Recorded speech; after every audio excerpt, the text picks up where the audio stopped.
Hello, everybody, and welcome to the Town Hall meeting. This is episode number 12, a special with Mapmakers. We're going to be talking about all things map making today and just figure out how the whole process goes, how to maybe improve some things ourselves, maybe improve communication between players and mapmakers so that in the future everything can get better and the maps can be improved.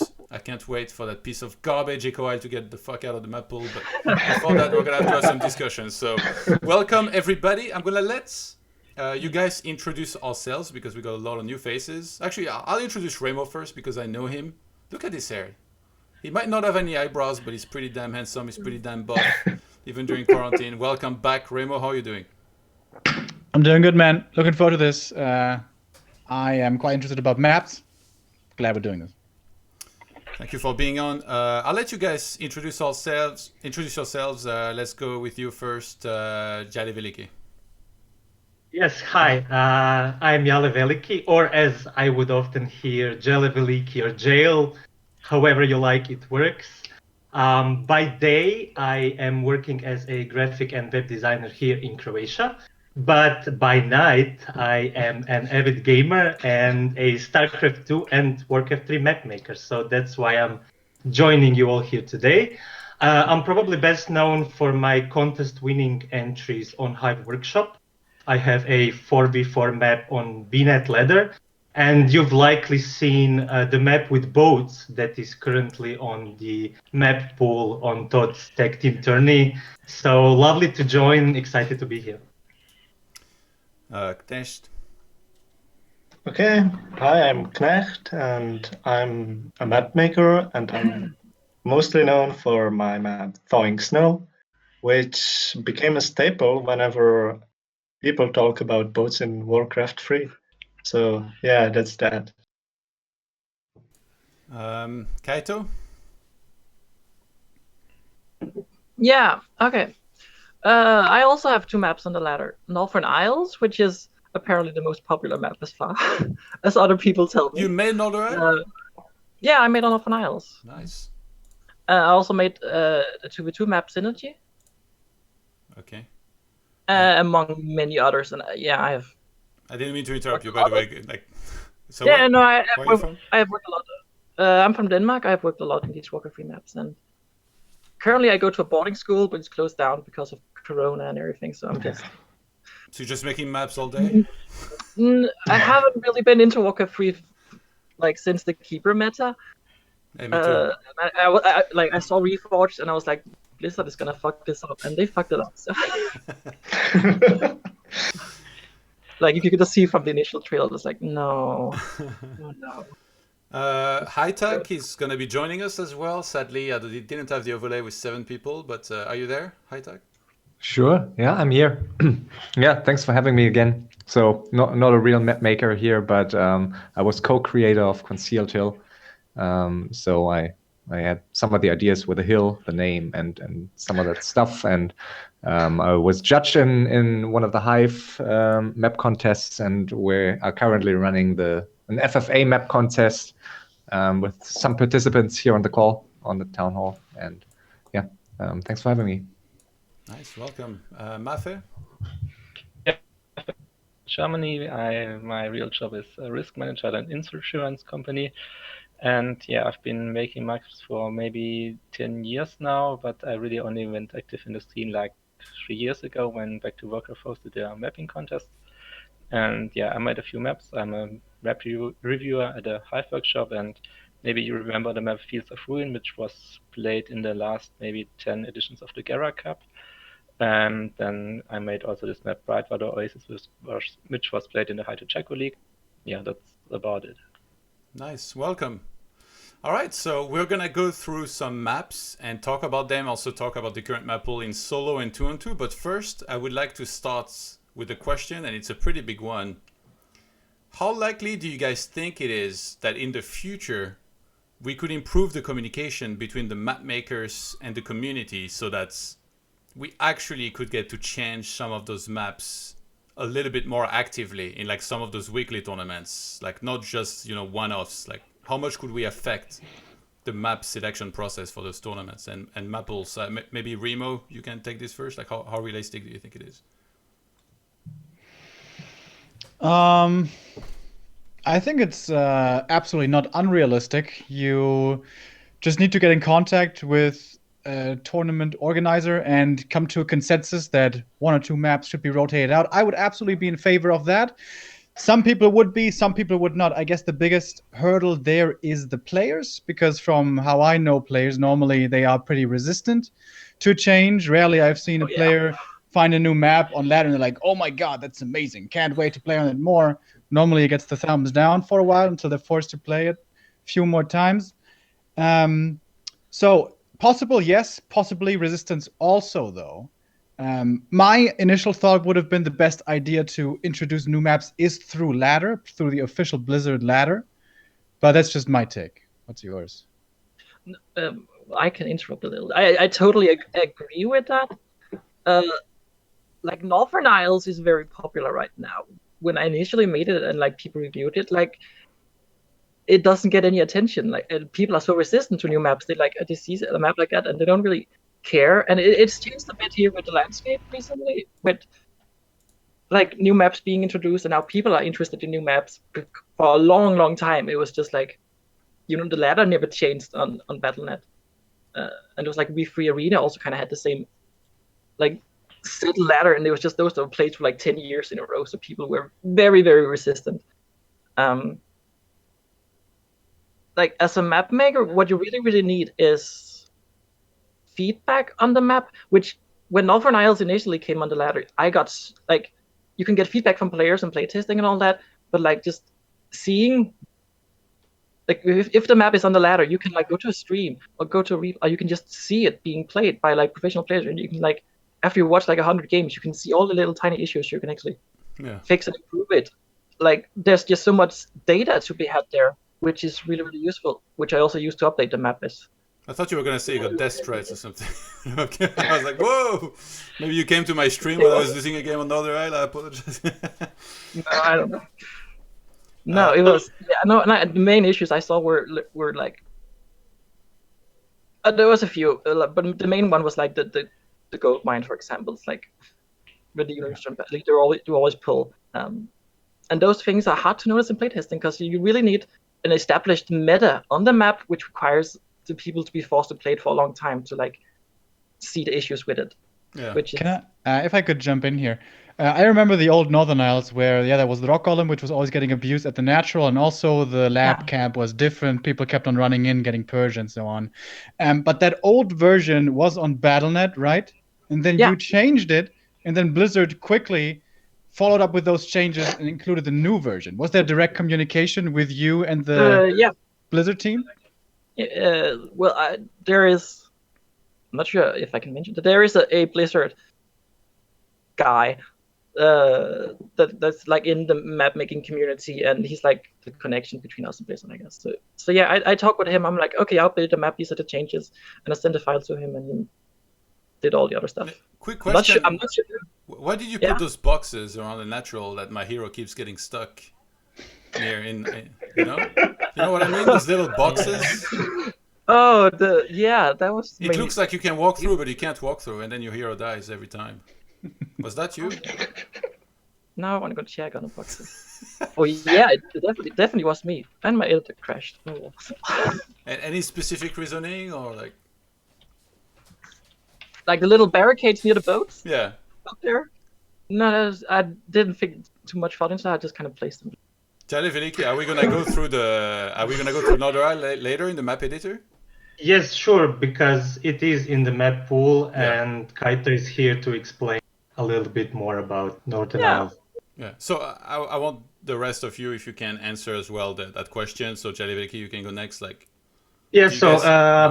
answer your question, I believe that we will get to bring new maps to the ladder because we are able to now kind of communicate with players, and we are hoping that we get so much feedback that we are able to clearly see what works and what doesn't, because we're map makers, we're not professional players, and we are not able to follow the scene entirely because we are making maps at that moment.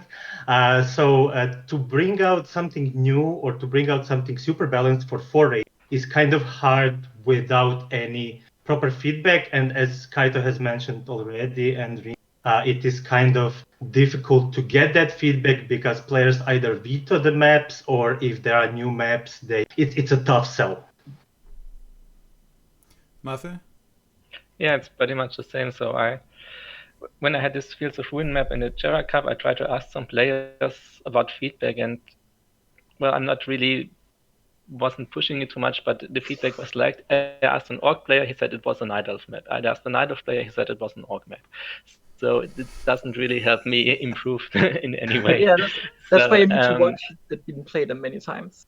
Yeah, exactly. But so the map was played maybe, I don't know, 50 games in total, so which is not that bad, but it also means that like if there's like 6 matchups which are not mirrored, it's like 6-7 games at best, and that's not enough to properly make updates. And yeah, and after that, unfortunately, Jera Cup was discontinued and my mob was kind of forgotten.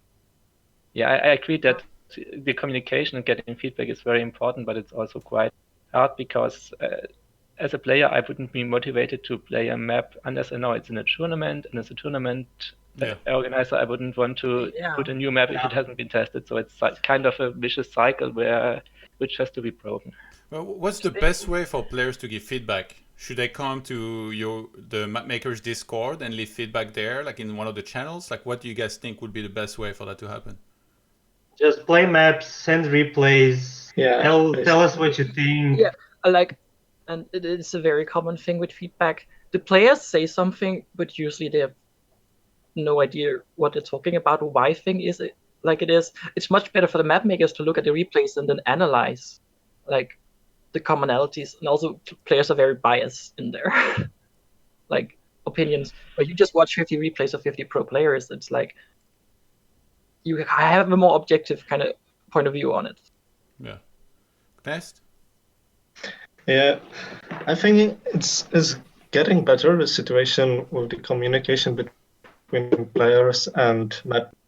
Like right now we have this FFA mapping contest, and the players from the FML are sending replays from the games, or we can watch it on streams and stuff. So that's great data for map makers, and plus the players tell you what they don't like, what they like about the map. So yeah, direct feedback is really great with the FFA community. Keito, you said that perhaps the best way to receive data is just purely the replay and you analyzing it from a neutral perspective. Isn't pro player feedback, as far as balance is concerned, of value? Or is it something you completely leave by the wayside? I have not. Well, it's interesting and a hard balance. Usually, pro players don't give feedback. Is the main issue. But you can kind of infer feedback from. Okay, blanking out. So if I can just. What was the question again? Like. Usually pro players don't give feedback. If you go to Reddit or something and people can like hate on a map, very like major flaws will be revealed through feedback. But the communication between the pro players and like the map makers, I feel like is very lacking because pro players, they don't focus too much. And as far as I don't know where to find it. Maybe I can. Sorry. Didn't mean to interrupt you, but maybe I can respond to that, and also to the initial question with reference to Concealed Hill, of course. So back in 2016, when we created it, and arguably it was much worse back then for Mapmaker to really push a map somewhere. Like Jera Cup wasn't really into new maps, so Jera Cup admins, and neither was Josh.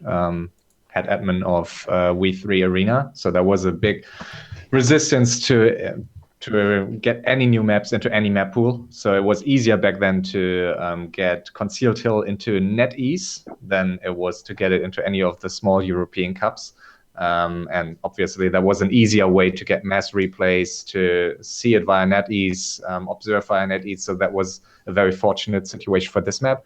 And I have had a similar experience back then. I asked several players like Todd, Foggy, some others. So all of these players tested Concealed Hill, and there was valuable feedback, and it was partially for like the positive feedback you could use for like marketing purposes to market that map towards NetEase.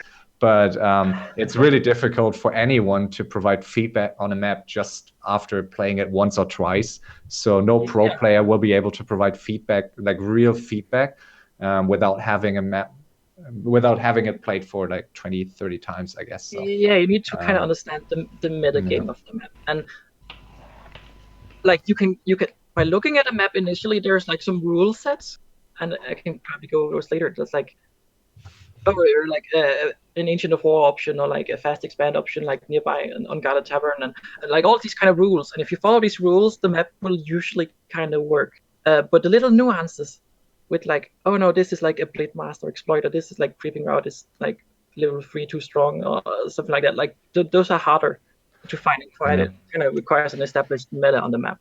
If I can just interject. So to answer your question before, I believe that pro player feedback is most important to make the most balanced map. However, we have an array of casual ladder players and all sorts of players, so we're trying to cover the entire range. That the map is kind of easy to play on, that from the first glance you kind of understand where everything is, where you don't need to kind of learn the map all over again, especially when a new map appears. But as Keito said, there are a range of rules that we use, and that would not make a map that could be considered for ladder if we hadn't applied those rules. So, for example, there are wisp spots where you can hide wisps, so we have to make sure that works.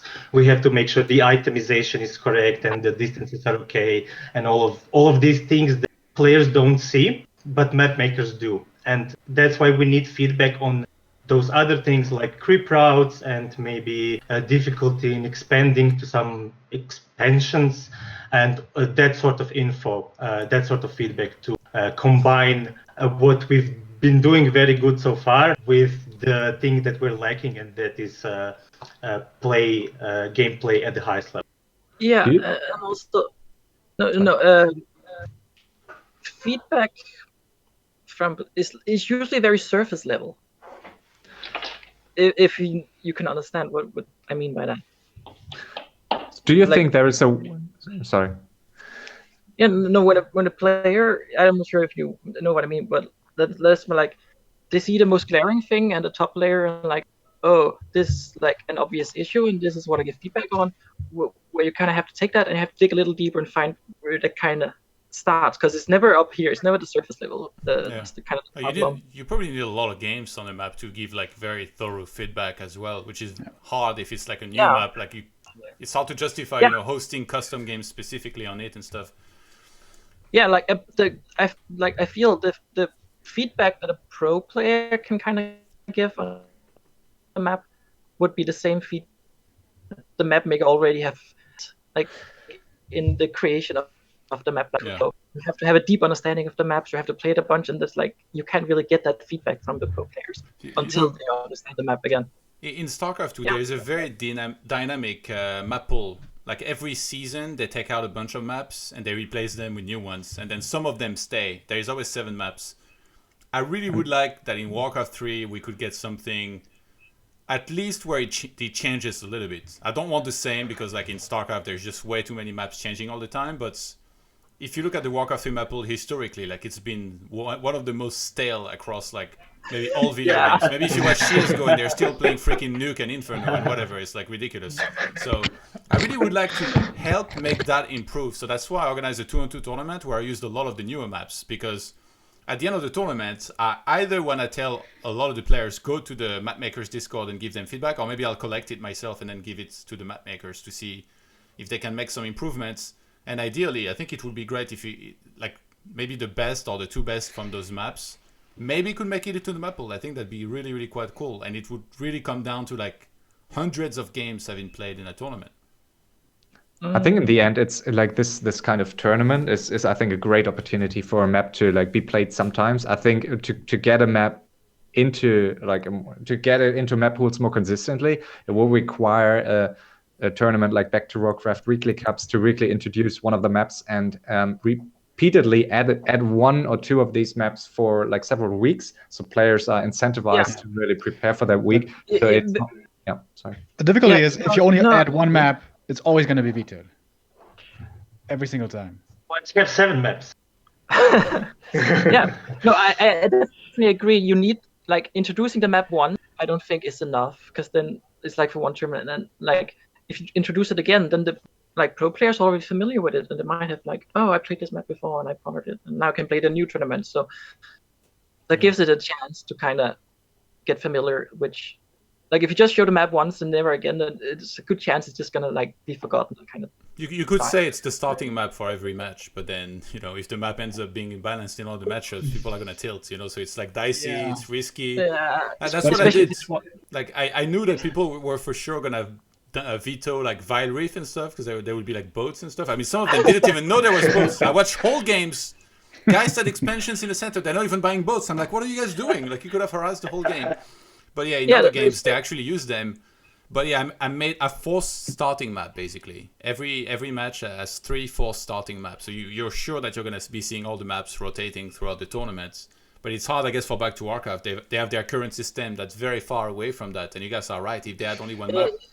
Yeah, it's definitely worth a consideration, but it is a wild change from the normal tournament format, right? I could definitely see a lot of people on Discord suddenly screaming out, being like, "What is this bullshit? It's not a real tournament setting. This is RTS. It's all about map vetoes. It's about mind games, shit like that, you know." But it's worth consideration. I would like to see tons of new maps and tournaments. I would love to see it. Absolutely. So if people rage too hard, you can just tell them shut it, or we put on Reforged graphics again. They're gonna be quite real fast. So I think we have a lot of maps to go through, right, Jale? Yes. So are we going over current ladder maps, or are we going to go first and check out the new map? Let's go through current ladder maps, I think, up first. So okay.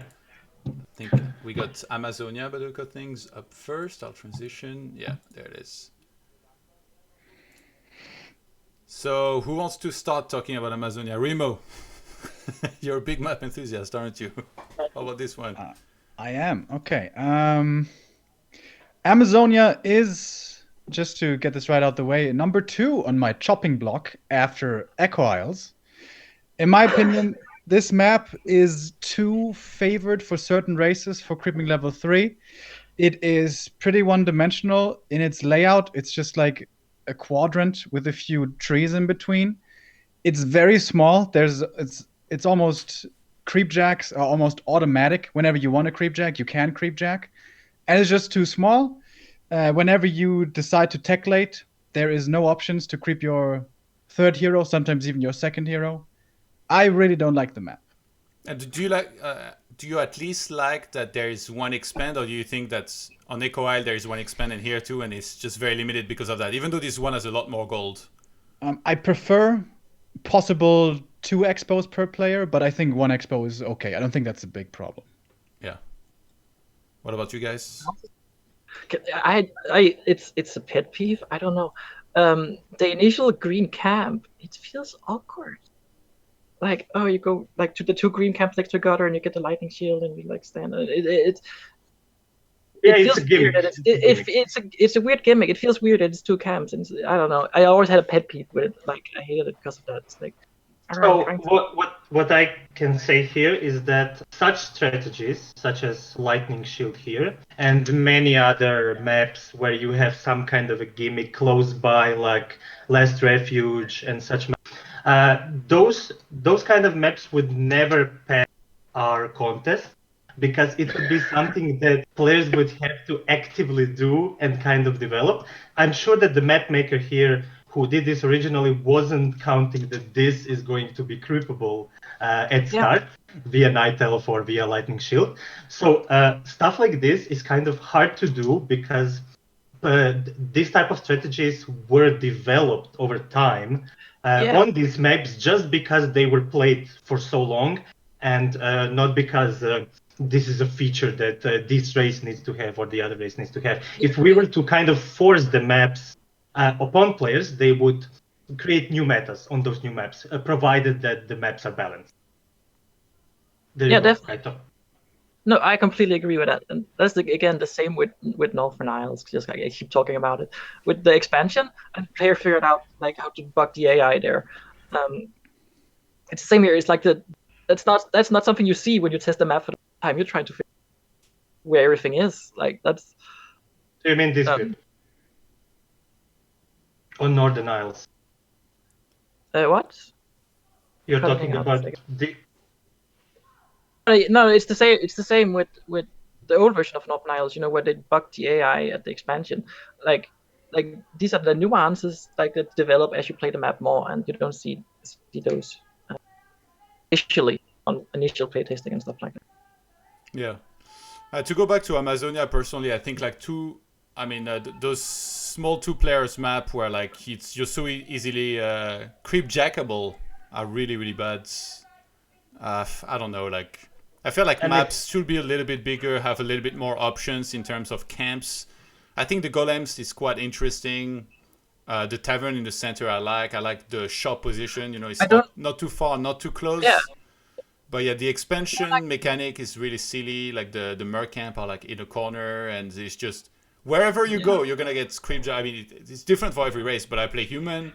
I cannot creep anything after level 2, and the opponent gets automatic level 2, whether it's like orc or night elf, which is very bad for me. So I'm just not a big fan of the map, especially against orc these days. I just find it really, really difficult. Also, like the mercenary in the is it ever used? Like late game.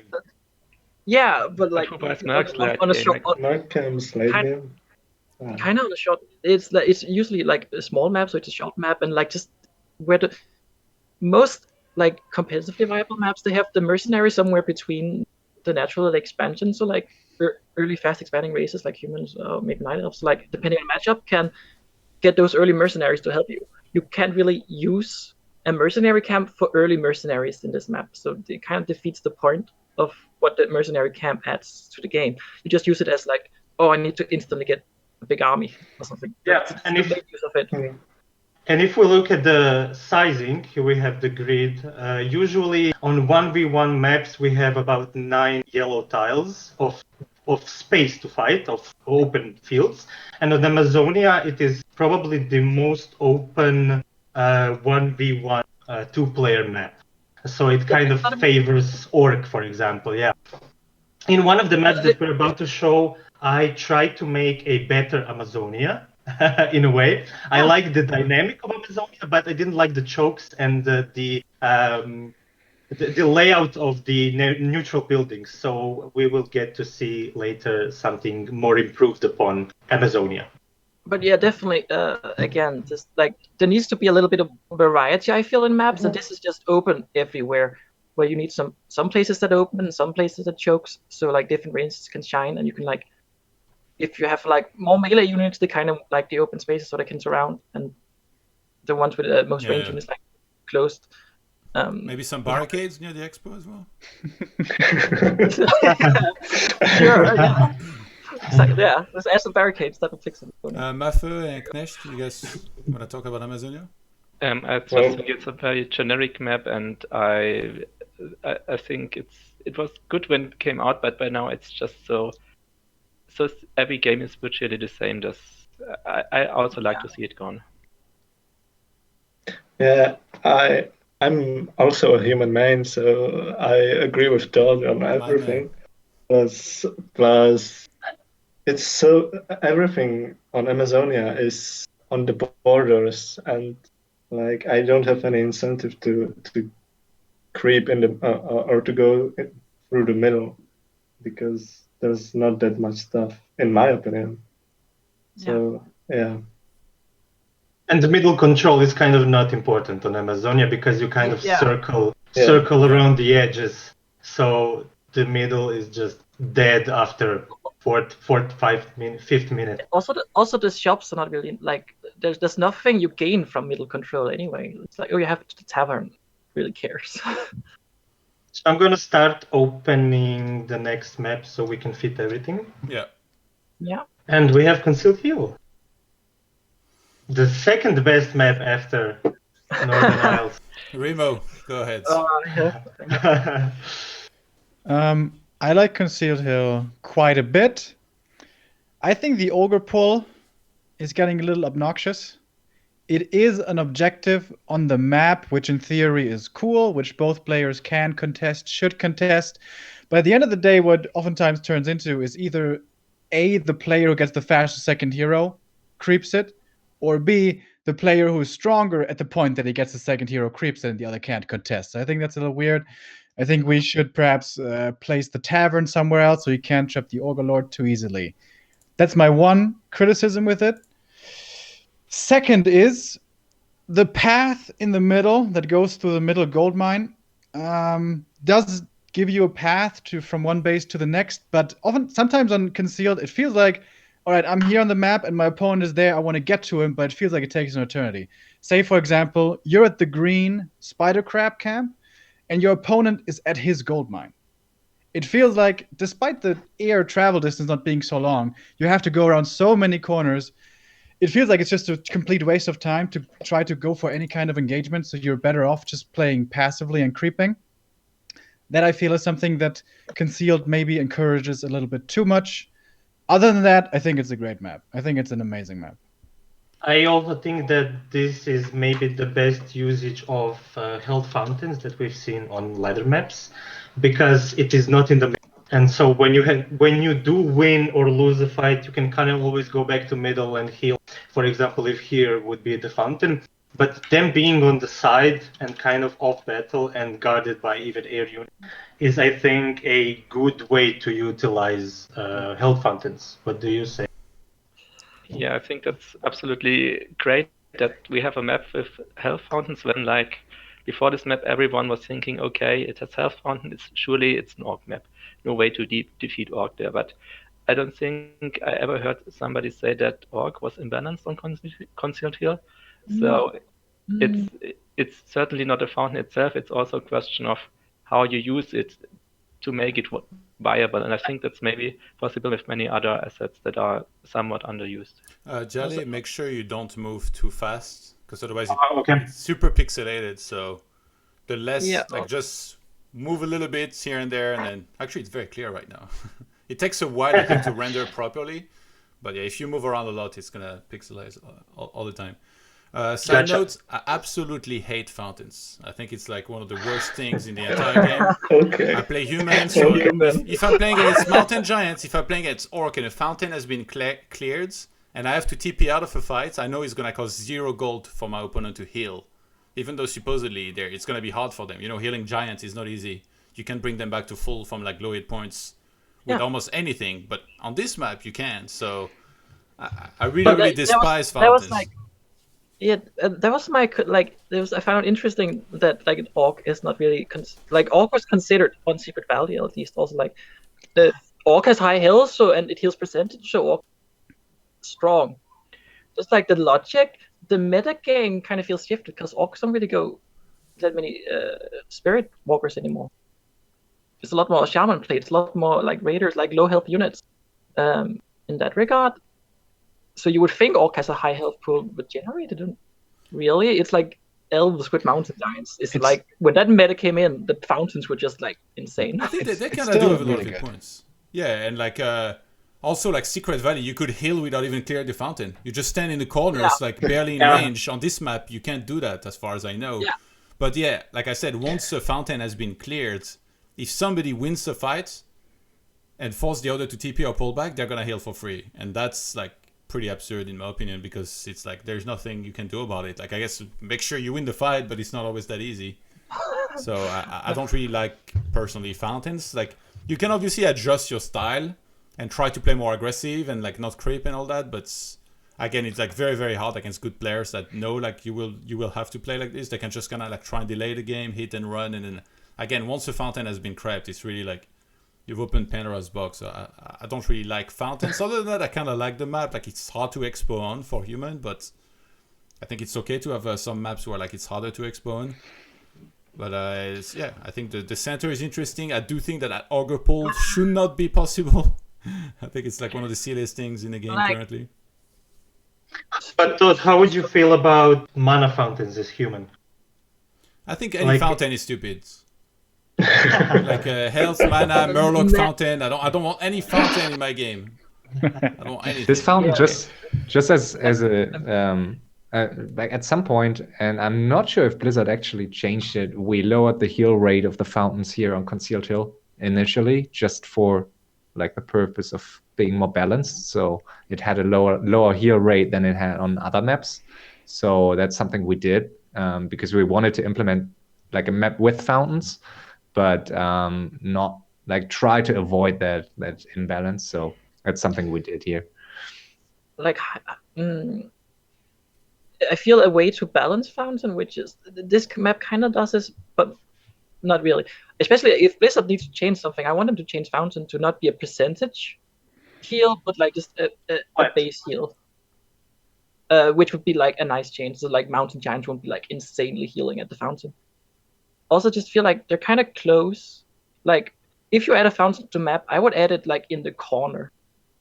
So like if you go and heal at the fountain, you lose map control. And yeah, that's what we're kind of here for, the map makers, to show you that fountains, for example, mana fountains on one of my is viable if placed correctly. We've been kind of conditioned to think that health fountains and mana fountains and all these kind of waypoints and all other neutral buildings that are unused in the competitive are bad just because they have never been placed in a good way. And we will show you what we think a good way of placing them is, and with a little bit of feedback, we might even bring something competitive to the ladder. How much does the fountain currently heal for?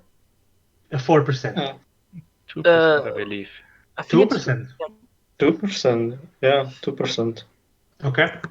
So it's 40 seconds to full. Mafe and Knecht, thoughts on this map? Well, I believe I don't have anything to add to this map. HighTac should probably say the HighTac most about this map.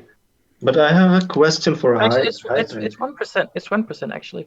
Oh, it's 1%. Oh. Yeah, I just checked it. There's some weird stuff going on at the health fountain with target acquisition for the creeps, because those two troll berserkers don't have the usual camp target acquisition.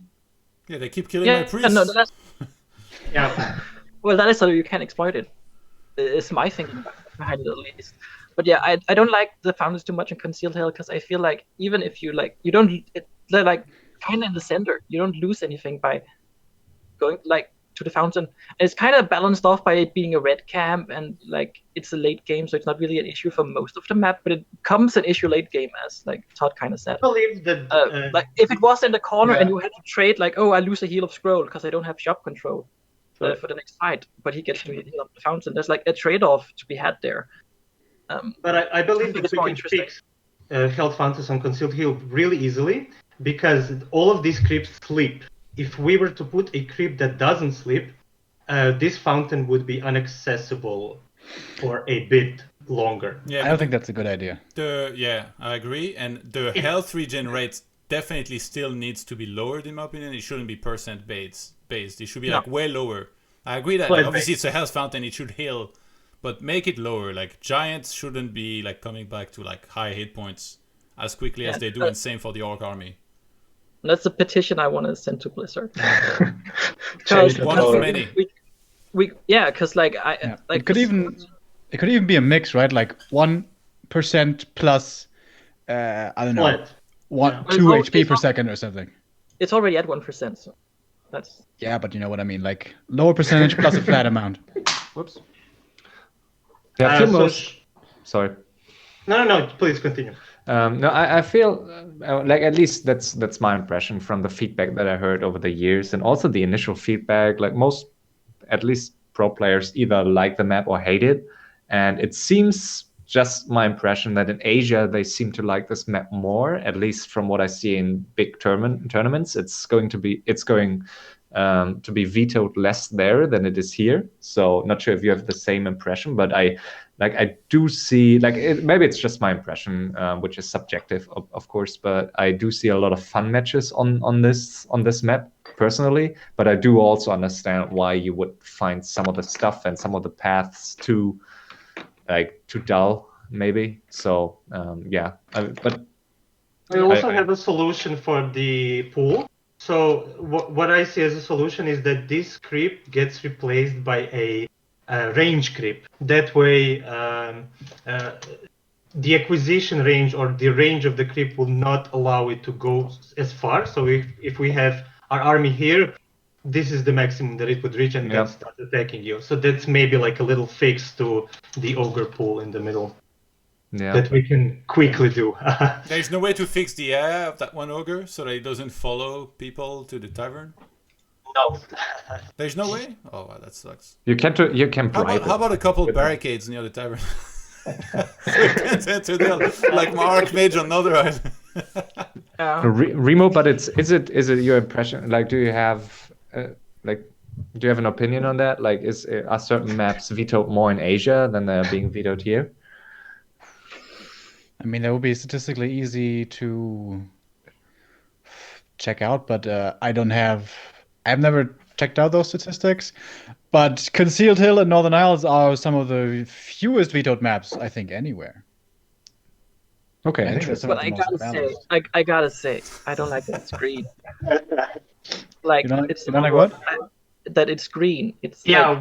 You made a new map. You had so much to introduce like a new tile or something here, and it's just another Lotteron summer map. Yeah, but it's so difficult. I feel everyone's so accustomed to that style. So much style. Easier. There's the big difference between players and mapmakers. Like, between mapmakers, green maps are big no-nos, and players only play green maps. So.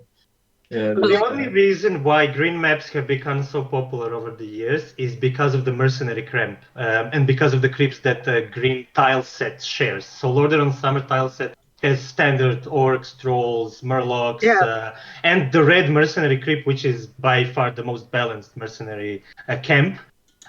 So that's why kind of the ladder map is full of green maps because of the mercenaries and the camps. Now, I don't know.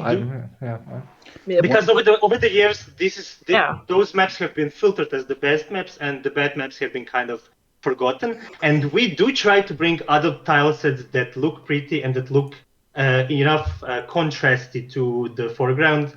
But it's kind of a tough sell if it's not a green map. But green is also a very nice color. Like, green feels more natural and feels nicer. Like, I totally get it, and I also like it. But the green looks pretty nice as a background for the units. Green in another way, like this. Yeah, there is more way to make green maps. It's like you can mix and match different stuff. Like, it's a lot on summer. If you make a winter map, you can still use the summer mercenary camp on. And might not make too much sense, but it still makes it's balanced. And like there's different variations of green, just like the village and the summer and like Ashenvale, and you could like mix them all three and make something like kind of new. Like you can mix and match. The newest maps we have are Northern and Concealed. They both don't feature mer camps. Are mer camps inherently imbalanced, or why do we not have them? I think Mafe covered it. Yeah. Well, I've written some sort of a media mapping guide, and for this I basically looked through all the merc camps, and the conclusion is that Lordaeron Summer is the only one which is really balanced for competitive play, because so there's technically basically a merc camp for every tile set, and all of them have 3 or 4 mercs available, and usually at least one of them is completely bad or broken. Like there's this Ensnare Murloc, there's another Ice Draw with Ensnare, there's a Mana Burn Sage here who wants that, I don't know. And so this means that basically you can only use Lordaeron Summer, or you can potentially use the underground merc camps, which just don't really fit into any map style-wise, but I think they would be okay.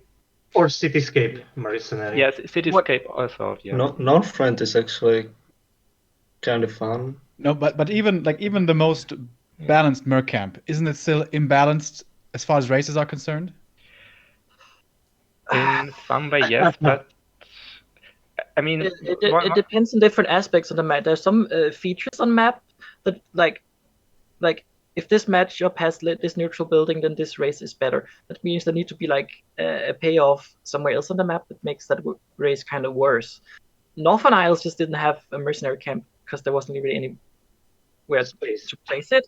Where you usually place mercenary camps, so what they use is, as you see on Echo Isles and like other maps, is they're between the main base and the natural, and it's kind of one of the first creep camps you creep. So if you fast expand, it allows for fast expand strategies. So if fast expand, you have like slow attack, so you can get mercenaries to kind of hold you out until you can get to the later stages of the game.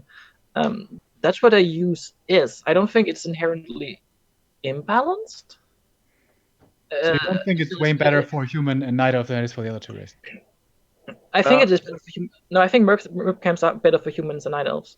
I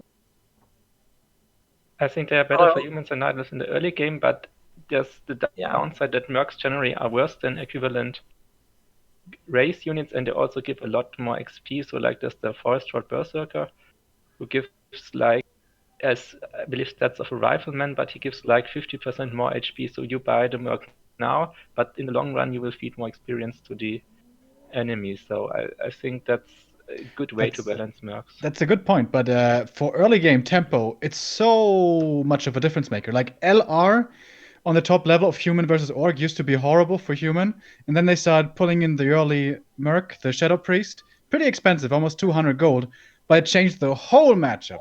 And Infi and TH suddenly made that look like a really good human map.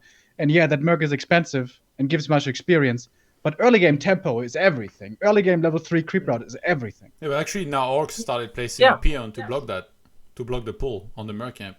Yeah, I've seen that as well, but I've also seen it fail, so I don't know if it's fully figured out yet. Yeah, and again, that's where I say the trade-off might want to be. So if for example, the natural would be closer to the enemy, so the enemy can kind of counter the natural, but you can also get mercs at the same time. There's like a trade-off there, so you can defend, but with mercs, like there's like it's mainly a pro. There's not really pros and cons to it, but like it's mainly a pro, but you can like subtract something elsewhere from the map to kind of make it balanced. Okay. Also, what I've kind of said before, I don't believe again here on Echo Isles that this was the intention. Grabbing mercs early, especially for night elves and human, was something that was kind of developed over time. And when we are making new maps, especially for the contest, we do try to include all of those strategies. So fast expand, Ancient of War creeping, everything that we can think of. But again, we will see new strategies when we see new layouts and experimentation. So this is Echo Isles now, since we've already started talking about it. Yeah. Also, Echo Isles had a fountain there initially. Yeah. Yeah. There was multiple versions, I think, right? I think one of them had like the mana fountain at 12 o'clock or something a while back. I remember a long time ago. I remember Echo Isles had like a health fountain instead of a mercenary. I think. I'm not quite sure. So the elephant in the room is obviously it is a highly asymmetric map. It is one of the oldest maps. It has no goblin lab, which is kind of required in the present. There's just a difference in advantage to left and right side. So we've seen Blizzard adding this island here, which wasn't here before, just so that Night Elf can do some Ancient of War creeping, or that players can build something here like a farm. So yeah, this fits. This should fit. Yeah, this fits here. But we didn't have that before because the map is so different. So this approach here is kind of from the top, and on the right side we have it kind of skewed to the side, as well as the expo openings. Here we have this small choke and kind of a large opening, and on the other side we have two openings and a bigger, two chokes and a bigger opening. So again, this map kind of feels asymmetric all the way, and if it were a new map done in the last 3 years or so, it wouldn't even pass the like the judging. No, I'm curious. You said because I haven't kept too much up on the meta. Like, laboratories are required. If you want to elaborate on that. Well, it before now it would be a design choice to not include the laboratory. But usually, if you do not include it, you're kind of taking away the fun side of the map, in my opinion. You know, I like when people players go and buy sappers and do some Zeppelin shenanigans. So we want to see those matches. One of the things that we do as map makers, and that at least I'm trying to push, is maps that are fun to watch for the viewers and not just for the players. Maps that facilitate a lot of strategies, which and a fun gameplay is basically what I try and create. Remo, your thoughts on it? Go ahead. Very much just like the map. For me, it doesn't have to do at all with asymmetry. Yeah, there's a few advantages. I guess one expo is a little bit easier than the other. I guess one Murloc camp is a little bit easier than the other. But my problem is level 3 creep route is horrible in many cases, especially human if they're getting pressured early by orc, for example. But there's many of those scenarios. Also, there's like nothing to fight for in the middle. There's a marketplace, but it's in the north. There is the merchant, but it's all the way in the south. There's this huge gap in the middle where there's just nothing. There's a tavern, which nobody cares about. So there's two contested spots, which is the merchant and the marketplace. But they're also not easy really to get to. If you're in the north of the map, getting to the merchant seems to take forever. And every other camp kind of belongs to a player. It's not easy to contest. If you go there to contest, you are going there with a disadvantage, it almost feels like. Plus certain races, when they have a decent bit of map control post the early game, it's way too easy to solo creep the Merc for level 2 second hero, like TC second or Shadowhunter second, maybe even Militia with MK or something. That's a big downside. Plus, there's only one merchant, so there's always a battle for heal scrolls and invols. That is an issue that we also kind of have on Northern Isles, but Northern Isles, the merchant's in the middle, and it seems like you're always in the middle, and you're always close by, and you can always get there. But on this map, if you just had to TP back, you're never getting to that shop again. It's a world away. So, yeah, I think this map is... And there's no lab also. I think having maps without Merc camp is okay, because I think it's a little bit favoring certain races. But having Mercs without lab is kind of weird. Plus, this map is also really small. It has very little creep possibilities for late game tier 3, which I think is very fun. And to make matters worse, in the end, there's camped with dead ends. I think dead ends is just a completely stupid map design choice. And yeah, that's it. So there's a lot of shitty things going on here, in my opinion. How likely do you think... Sorry, Remo, one more thing. How likely do you think that this map could eventually be rotated out very soon, either from ladder by Blizzard or from tournaments more and more? Because it's still in tournament map pool. Yeah, I think it's the most likely to go out. This one and TM, because people seem to hate TM. I love TM, but this one and TM I think are the most likely to go bye-bye. When you say most likely, you think like realistically it's going to happen soon that they're going to go, or... You're just hopeful, or because we don't really know about the process of like what. I think if Blizzard introduces new maps in the next season, whatever, and then WGL says, "Hey, this is 2 good new maps," and then they want to rotate out 2 other ones, I think EI is very likely to go. Okay. Also, this is a map with the lowest amount of total experience you can gain from creeps out of all ladders currently. It has the least amount of camps and gives the least amount of experience. So it's kind of not as easy to creep up to level 5 as it is on any other ladder map at the moment.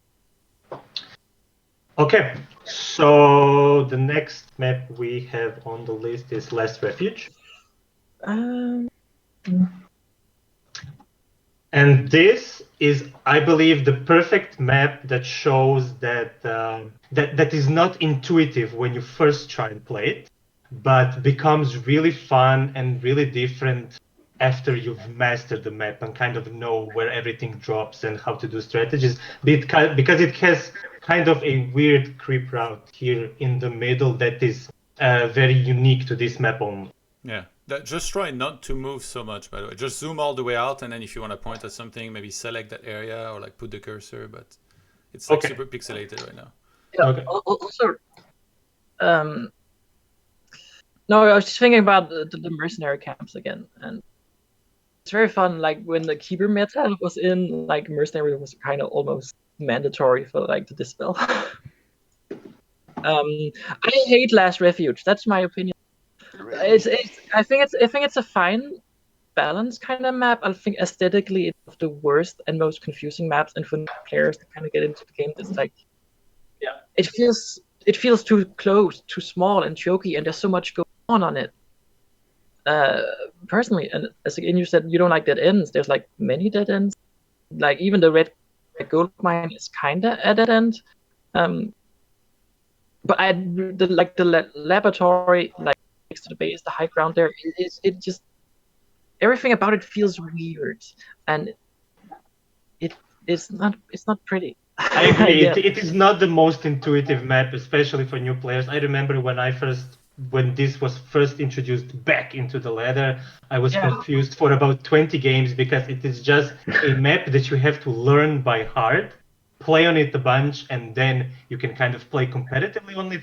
Whereas something like Northern Isles is so successful among all players because it is so intuitive, and you kind of know immediately where to go and which creep camp drops the best item and which creep in the creep camp drops the best item. Whereas here you have kind of very weird stuff happening. The largest creep doesn't drop the item.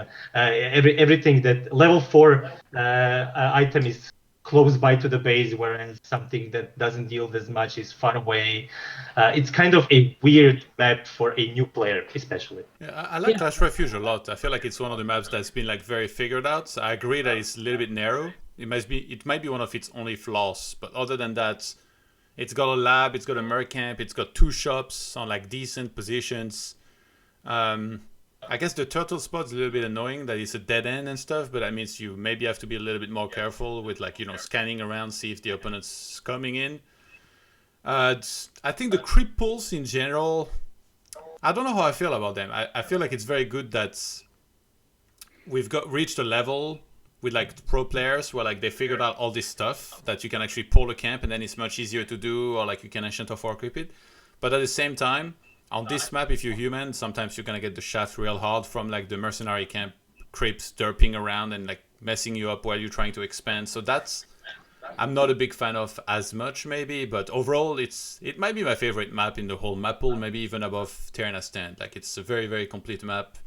Definitely maybe could be improved a bit more though. Yeah, even if it's like, I would just love to take the map and even just do a terrain overhaul, not change the gameplay, but just like, cause like the weird little part at the top where it's just like fall for some reason, it's so ugly to look at. Like the first impression you get of the map is like, well, the creator actually like as a viewer that watches, like when I watch like Warcraft 3 map, like people play it, like I see them, I'm biased, I made Northern Isles, but it's such a pretty map, and I watch it and I'm like, oh, it's like this look nice. When I see them play on like Equiles. Like when I see them play here on Last Refuge, it's just like, it's ugly. It's not a fun experience to watch. You have some very high standards. Like I'm also I do. It's a map, not a dress. No, but we do have high standards for. No, that is the Mapmaker thing. Yeah, that is the Mapmaker thing. Like, yeah. No, I appreciate pretty maps as well. Shout out to Brightwater Oasis, by the way, most beautiful map of all time. But yeah, LR, it's a little bit narrow, but I certainly don't think it looks ugly. But I guess maybe you have that special kind of eye. We can show you how this can look. Yeah, like I would love to take Last Refuge and just update the visuals on it. Like, don't change anything, just update the visuals. Like, there's what's wrong with the visuals other than the fall thing at the top? It's kind of empty. It's green. It's bland. Like if you make a lot of terrain, like you can, it looks amateur. Is what I want to say to it almost. it's hard to explain the nuances of like when you make terrain and what makes pretty. But any map maker can look at its map and be like, Does it look so lifeless? empty? Yeah, it's very empty. Okay. Would a couple barricades help with that? Yeah, definitely. Add some barricade. Interesting here and there. Mafe, your thoughts about Last Well, Refuge? I have a little bit of a different opinion. I think it's when this map came out, it was like the only one which was not entirely green, and that's something I appreciated a little bit. So it's like a little bit of the top, like, oh, I'm so hungry. Yeah, and I mean regarding the terrain and stuff, I believe the other map makers are probably have a better eye for how to make a map look beautiful. It's something I tend to struggle with. But I also had this feeling of confusion when I first played it, but now it's also one of my favorite maps to play. And maybe there's also this weird because you play human. Yes, I do. I always veto it because I really don't. I think it's probably a good map balance wise, and I can see like a lot of things. It has the main point is I want to say the choke point's a little too narrow, and the mercenary, not the mercenary, the laboratory is a bit weird. Balance wise, it's fine, but like all the weird stuff about learning it, like the first impressions and all these things are very important. And for me, it's always been a veto because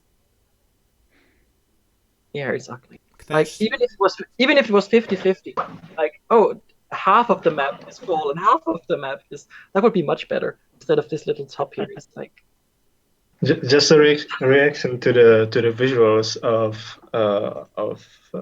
Last Refuge.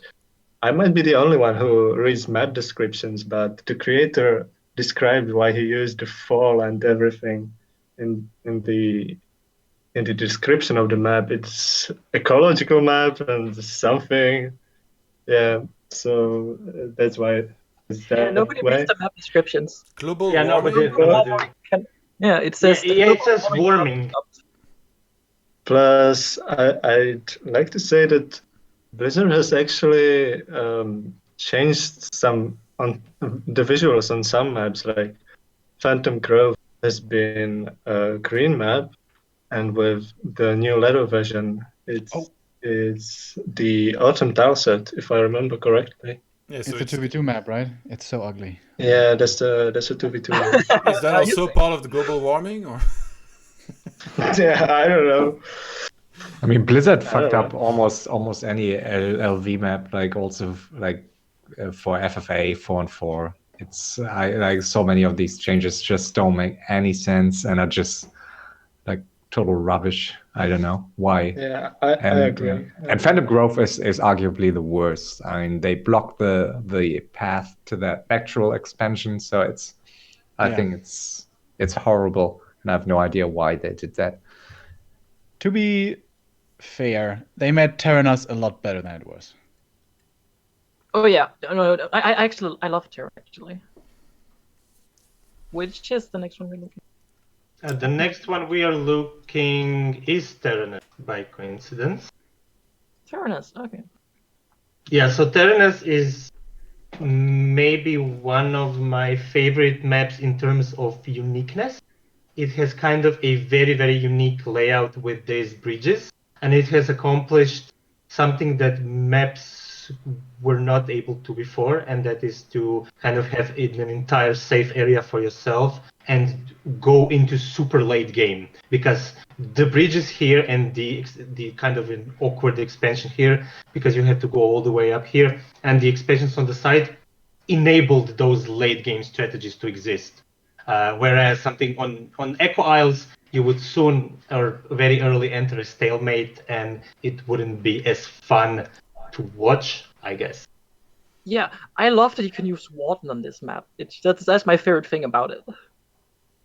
And for some reason, like if you were to introduce a map maybe like this right now, people would say it was unbalanced. But I'm glad that like Terenas Stand somehow got whatever community critique there was, because it is very much a turtle map on each side where you get high levels and big battles, and you can see interesting stuff like Warden in that.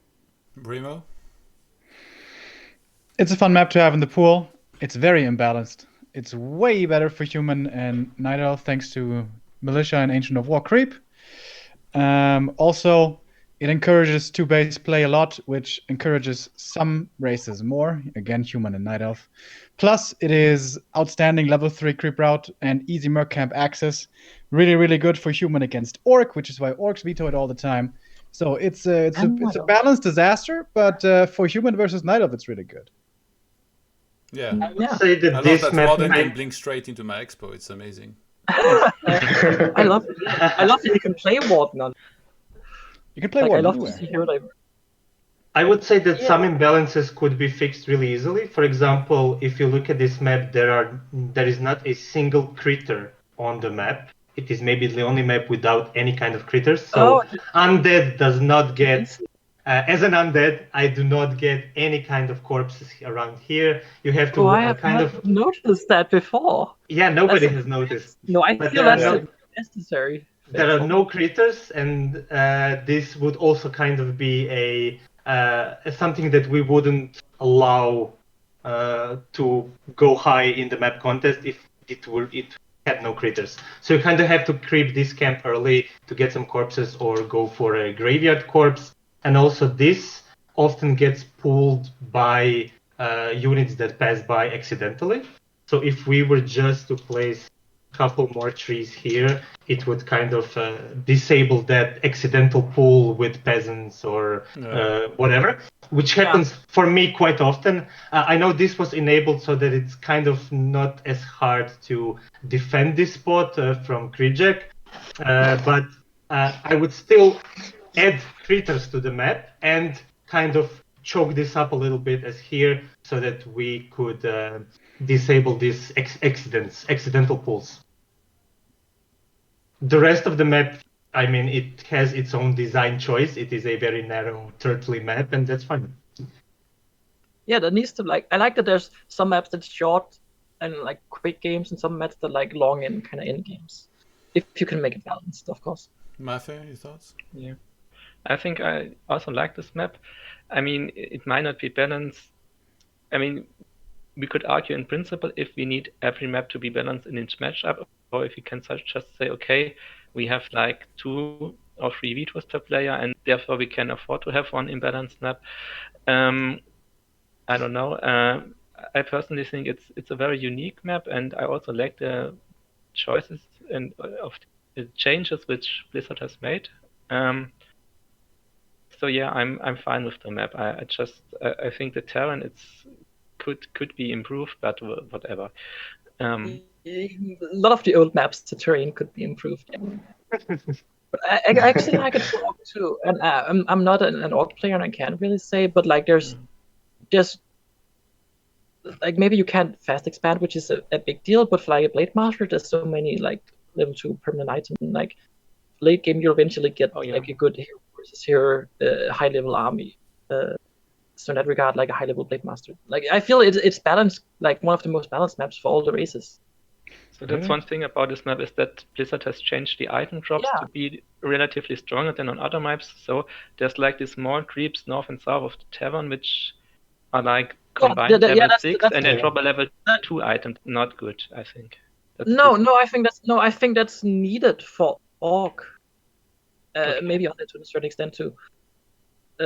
Just to counterbalance, like humans and animals have these easy expansions, so orc can get easy items. So there's like, it's what kind of made the map. It's what made the map works. I feel like if there were level 1 items there in the middle, orc like have a much shittier time on this map. I'm curious, when you guys make your maps, like before you go into, like let's say Blizzard wants to add a map, obviously they're gonna edit it themselves, but when you guys make the maps, do you guys pick what sets of, like for example here in the center, you said like maybe it should be level 1 item, so you would have picked that yourself when you made the map yourself, but then if Blizzard wants to edit, they're the ones that will edit it? Is that how it works? I guess that's some people answer who have made a map has been edited. Yeah. Like when you made Northern Keito, like you picked what items would be on each camp. Yeah, I picked the item, and they did make some changes, but not the items. No, yeah, like I had, I'm not sure, I can really remember, but I know they like to. That was when Tome of Experience was a thing. Like custom map makers like to like not have that in the drop table, where like Blizzard likes to have that in the drop table. Like, I'm not sure if they added it or not. I can't really remember. But it's not accurate anymore. When you've changed to the latest version of Northern Isles, when Tome of Experience was removed from the pool, I believe, Swamp Temple, which is next map, was also edited at the time. And I believe that Blizzard highly respects what Mapmaker has done and changes that they wish to push, but also kind of sees what could work and what not. Obviously, if it doesn't work, nobody will love it. So we do try to make these contested zones with maybe better items in the middle, as it is on Terenas Stand here. And we have kind of gotten into a really good, let's say, a form that we use for items. Like all of us use kind of the same thing, which we've kind of spotted that is balanced. But then again, a specific item somewhere can be a design choice. I think that this here is a design choice and that it gives some aggression in the middle, because let's be real, this middle would never be used if it didn't have something special there.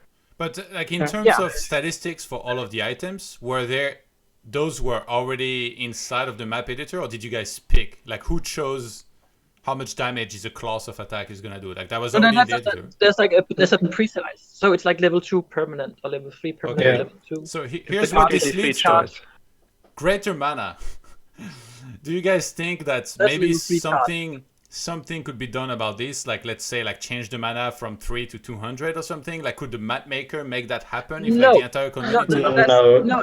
No. I actually, like for Synergy, the 2v2 map, I did some like that. For example, the Mercenary camp that had like the ensnared troll, I changed it to. Usually it's available immediately. I thought like this is not balanced, so I changed it to be available like the first night.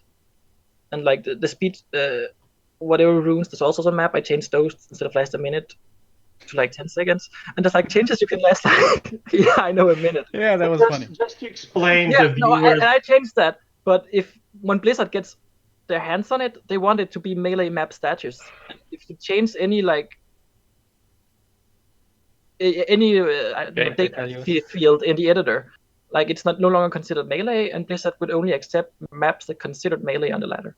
This also means you can like use custom sized models or You cannot call it a decoration without the game turning melee map no, which then isn't viable for ladder play. You cannot change any item stats. You basically cannot modify anything. Yeah. We are kind of finding ways to introduce something new that doesn't break the mill map yes/no requirement, and maybe we can show some of those today. But I see that people don't understand how items work, and this is the only thing that we can do. So you kind of have these levels of items. So we have level 1 permanent, and this is the pool of items that exists for level 1 permanent. So we can place level 1 permanent on this crypt, and that's a random chance of these 4. For level 2 permanent, we have this pool, and these were the pools that Blizzard updated when Crystal Ball went from 5 to 3. Yeah. So it went down 2 levels. So for level 3 permanent, we have all of this, and we have the Crystal Ball here. So if we really want to remove Crystal Ball from a map, if it is considered super not worth it, we can kind of use the percentages of all these items. So that would be 1, 2, 3, 4, 5, 6, 7. So 1/8 of a chance to gain these specific items where we remove the Crystal Ball. But usually on maps, we have just the entire pool, level 3 permanent. Then we have level 4 permanent. Yeah, Buta speeds are not anymore. You can't find them. Yeah. I saw Buta speeds were in the level 3 here. Yeah. But yeah, you can select. Yeah, you can select a specific category level permanent stuff. Yeah. The level and permanent. It was mainly used, so you can also select individual items if you want to mix it. It's never done on it. It's not seen on any map. Yeah. I'm not sure it would be balanced, but you can do it. It was mainly used for like the Tome of Experience to exclude that from from maps. So just choose all the tomes except the tomb. We ignore that one. Yeah, and we usually go, because Todd, you wanted to speak about items, we usually go up until level 5. So this is your Django, your Cloak of Flames. Level 6 already begins to be really unbalanced, especially with Theft of Silence and with Amulet. And beyond that, we never go. Okay, there's not for permanent, but for example, charged items.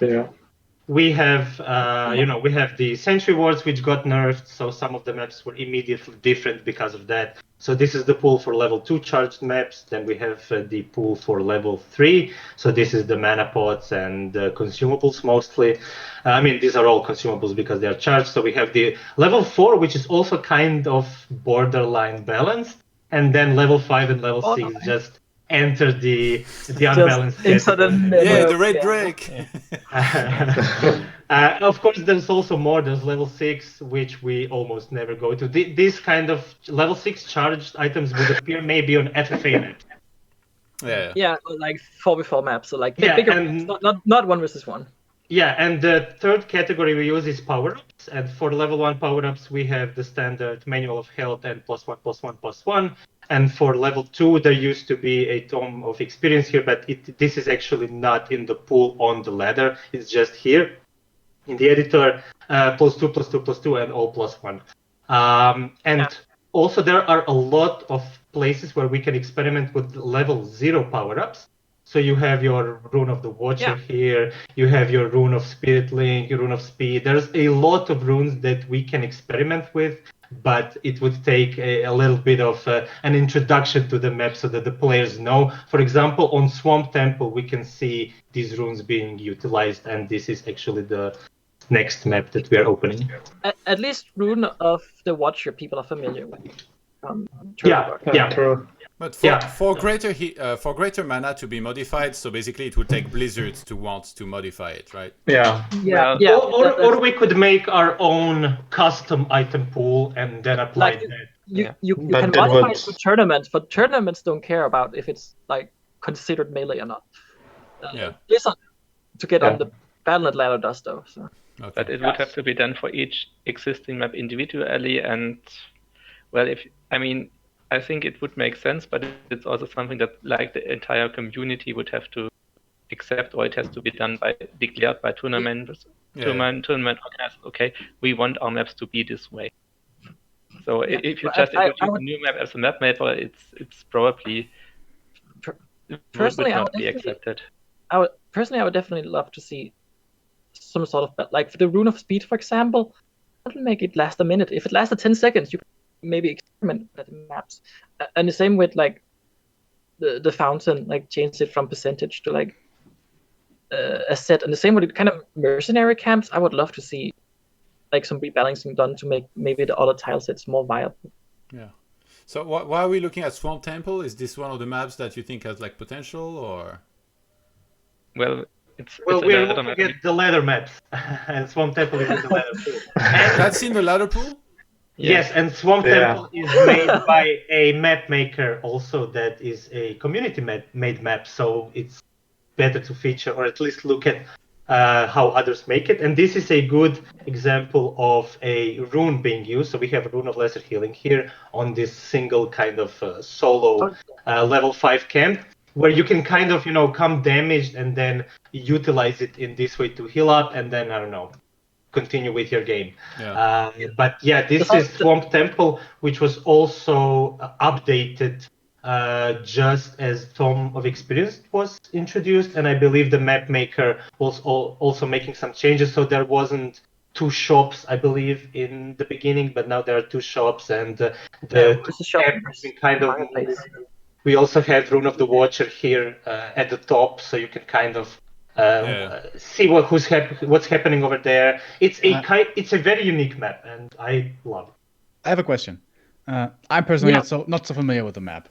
Keito, how ugly is this map?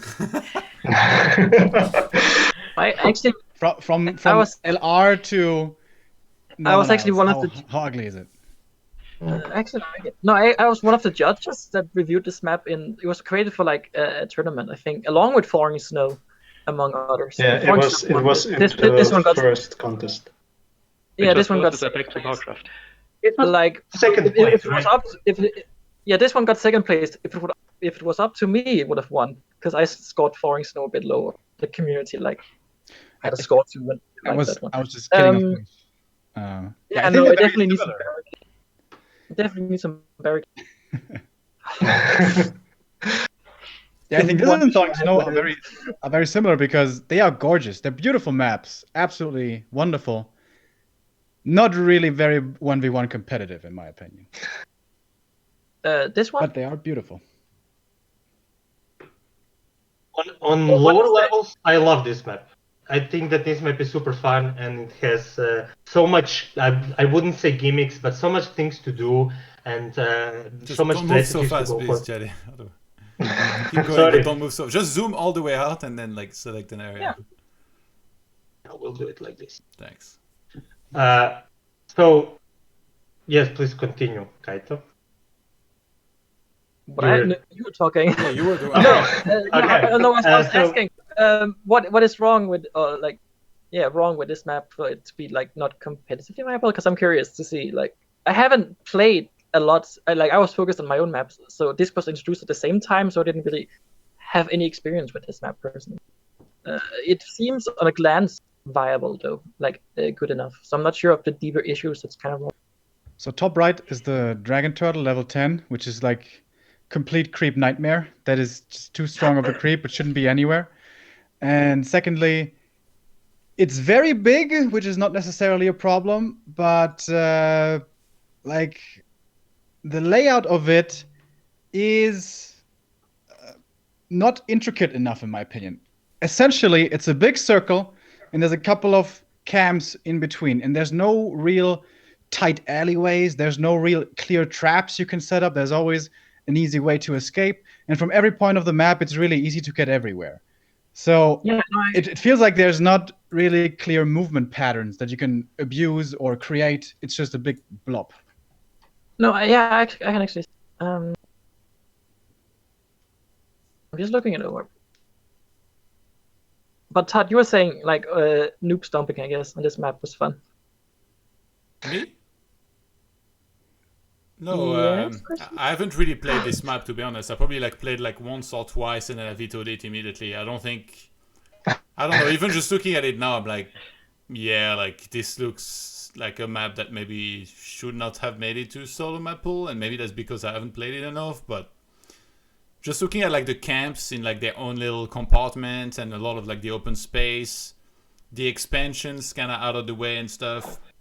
Even the bottom, the lab, the area around the lab looks so funny, you know? It's it looks like a spot I would want to land at PUBG, you know, to loot before I kill some people. I don't know what it has to do with Warcraft 3. It's I don't know, this map doesn't really do it for me. So again, I probably played a couple games, vetoed it, and then because I don't play Binet Ladder, I didn't even know it was the map pool. I only play Pad Ladder, which has very few maps and not this one. So I think I don't really know the map selection process with how everything goes into it, but I think this map is kind of the prime example of why I would like to see it improved without necessarily bashing on the map too much. I do feel we can do better with the selection process, and then yeah, I don't know. Remo, why do you think this map is not played by anybody? Nobody even necessarily knows it much. I can just personally speak for myself. I just feel lost on this map. I feel like there's no clear place you should go. You have to go you go to the middle, you creep that, then your expansion, the gold mine. That's very relevant for yourself and the opponent. And then the bottom left, there's a gold mine, which seems like it's a different country.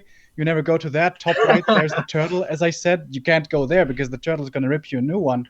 It just doesn't feel like it's very well thought out in terms. Doesn't seem like it's very well thought out in terms of objectives. You know, it's not very clear where it's an important place to be.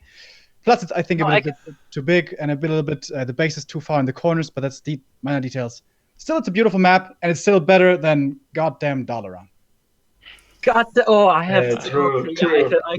have no idea how fucking Dalaran is. I looked at it at a glance and I can just see the glaring issue. I talked about earlier, there's not even nuanced issues. It's glaring, obvious issues right in your face. what's wrong with it.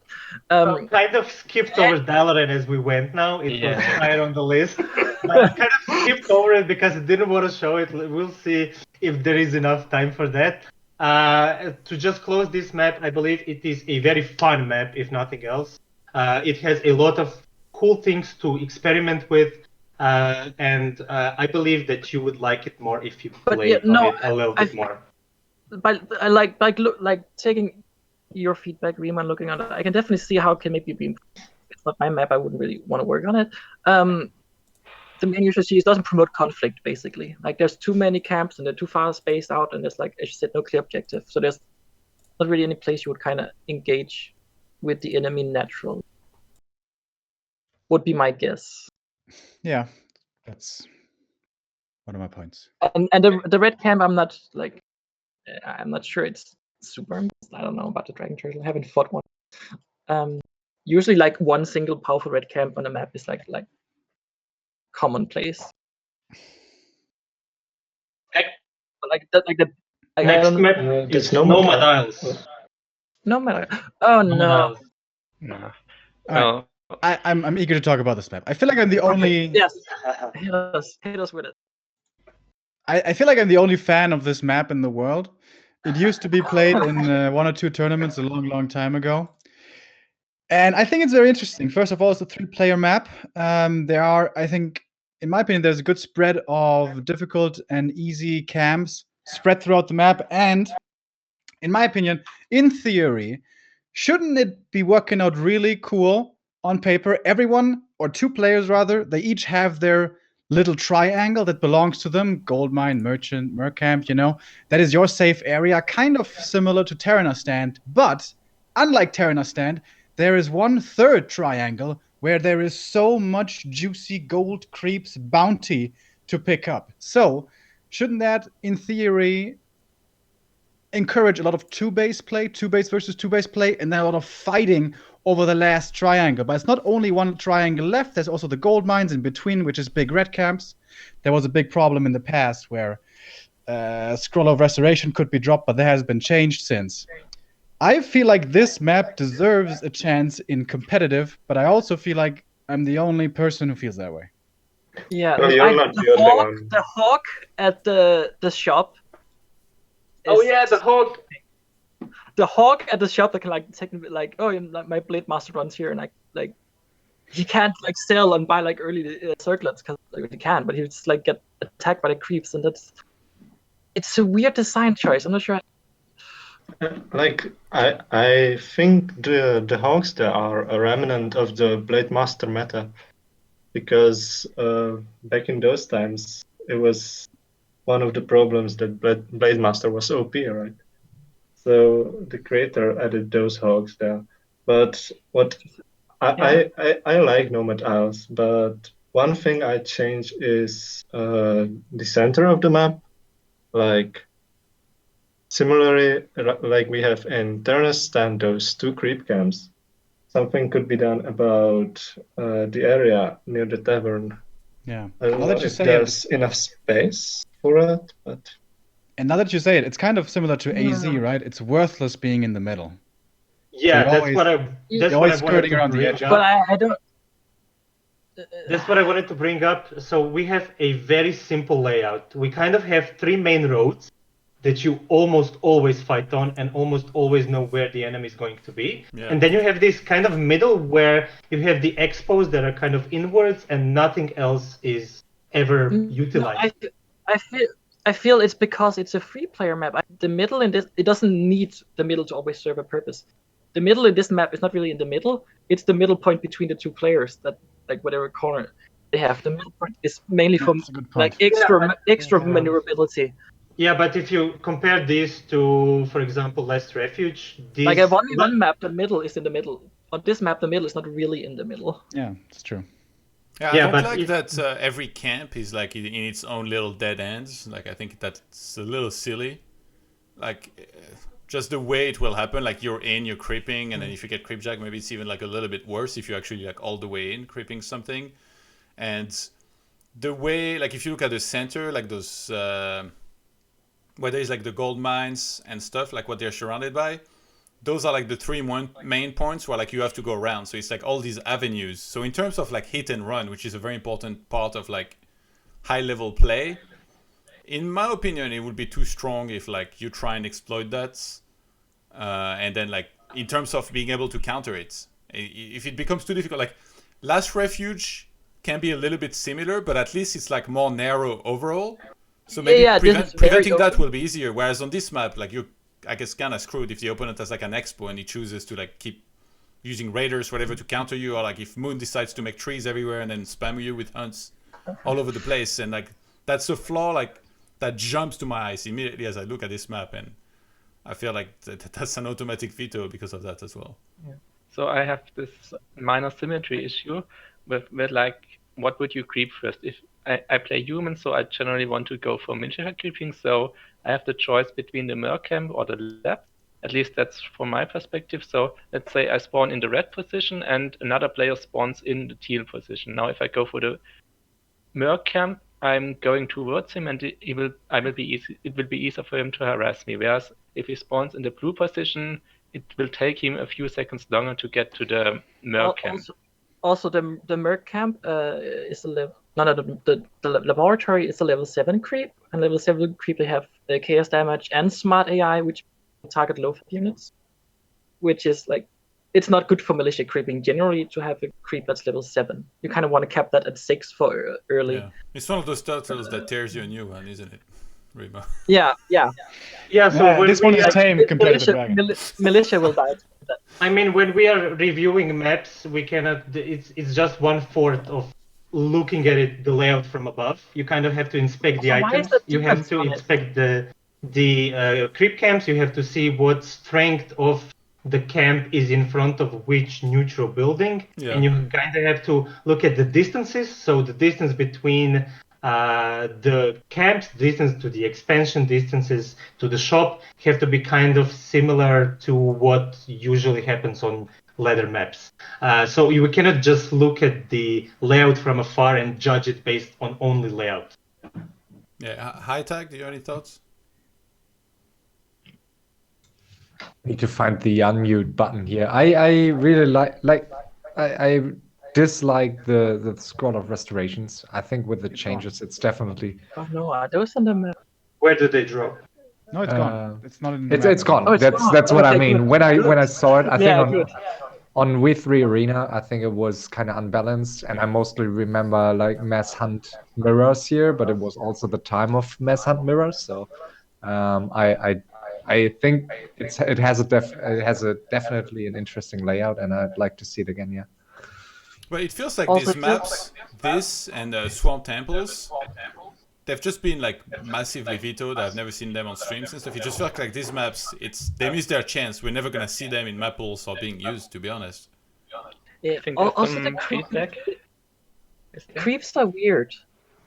Like, why is there an outland demon creep randomly and like turtles in a merc camp? Like, use some ogres or something. Like, it's the creep choice is a bit weird. But it's a minor The vile detail, but temptress. it's a little bit peeve. Yeah. What on the Northern Summer map? It's such a Remo, Clash of- what do you think about what I mentioned? Well, like these maps, in my opinion, kind of missed their shots. I'm not sure if I would necessarily agree with that. It's definitely hard to get the ladder community interested in it again. It feels like it missed their shot there. I almost want to force this to be played in the B2W weekly, but I think I'm very biased towards this map, so maybe I'm not the best person to give feedback. Okay. I'm gonna open the next map. It is Turtle Rock. Get this off my screen. good. Oh, Trevor. Okay, I have a question. I haven't played.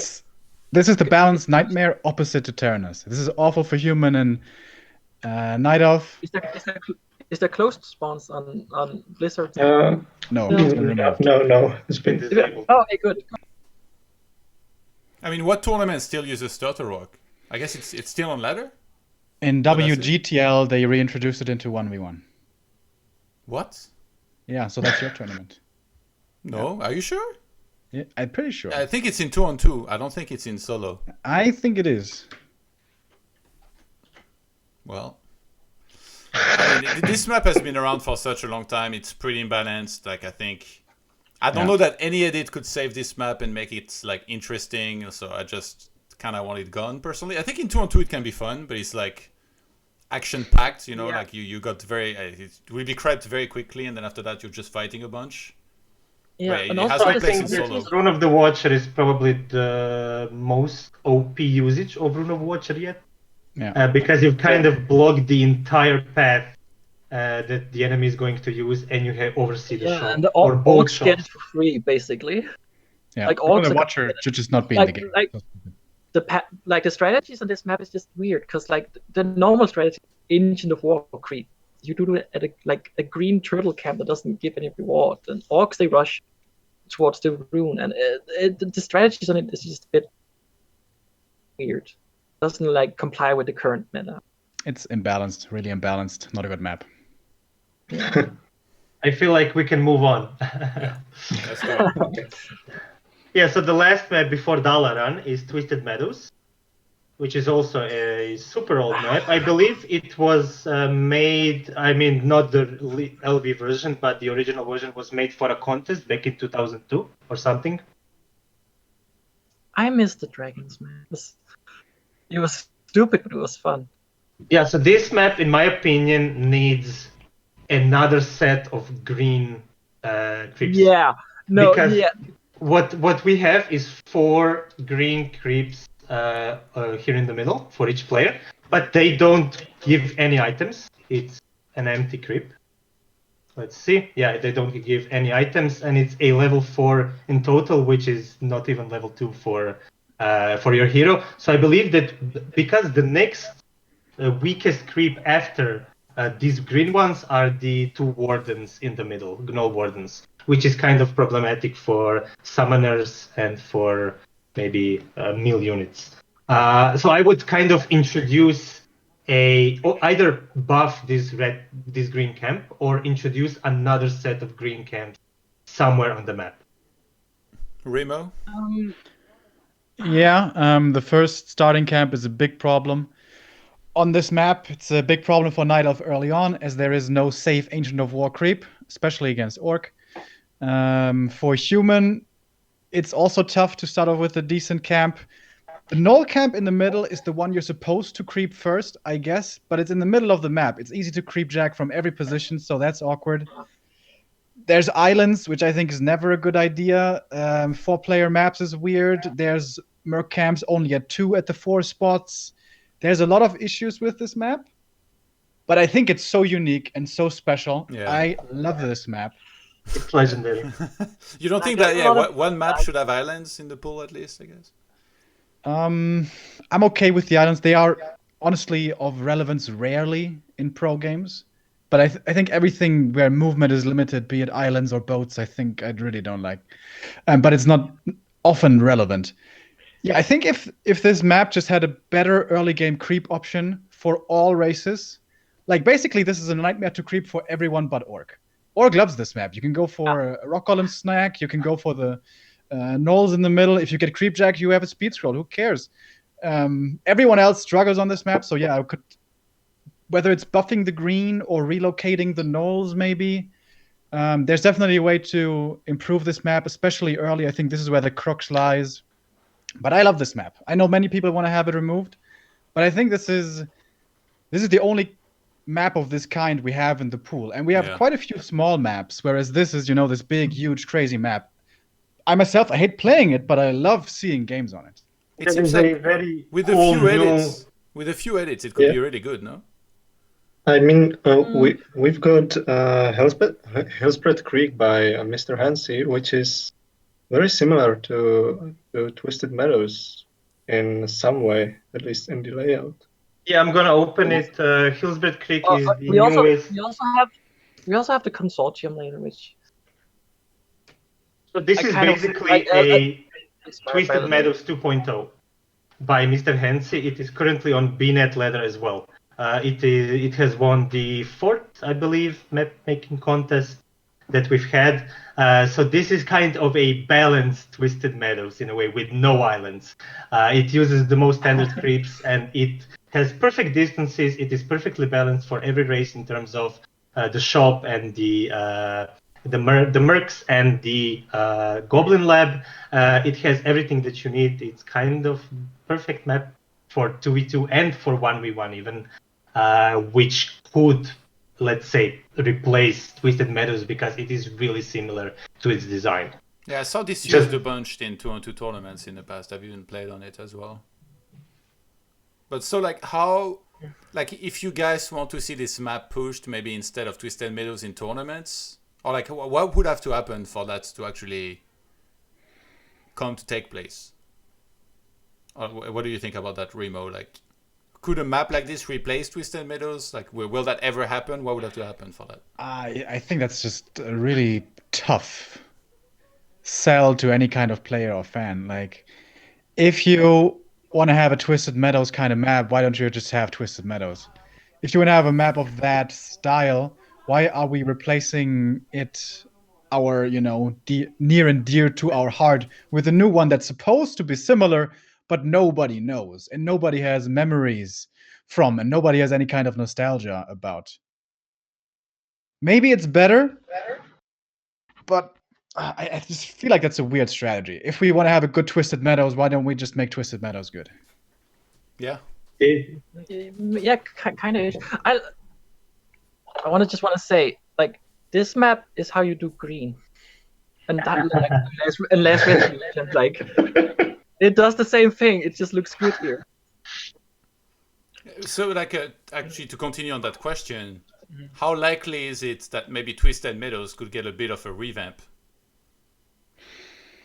That's a good I question. don't think Like, it's like like the Mapmaker isn't around anymore, right? And Yeah, the map is really old, so I'm not sure, but like, And the old I could easily like just aren't really around. So like, yeah. no, I have often considered just taking the old ladder maps and just updating, like, mainly a new graphical version, but this one will also have like some balance updates. Yeah, like why doesn't that happen more, to like refresh the maps, like make them a little better Yeah. and stuff?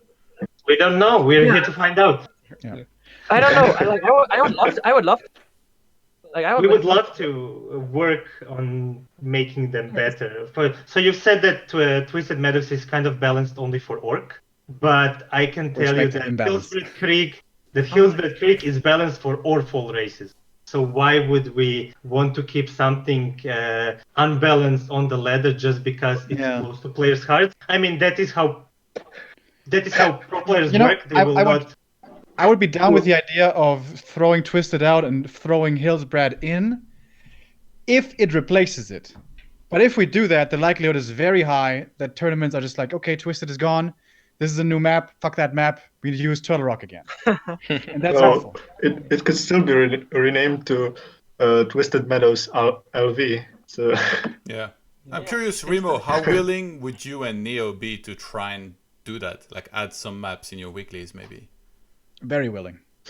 Yeah? Like, do you think like one map? But a little hesitant without it having had any dry runs first. Yeah, but I mean, you can do that, right? Yes, but the tournament would have to be the dry run, right? Yeah. But yeah, very willing. We've been talking about this for a long time. But we've kind of been waiting for Blizzard to push the initiative there, to release it into the ladder map pool, and then it's in the ladder map pool, and maybe not right away in the competitive, but people have a chance to play it there and then pick it up.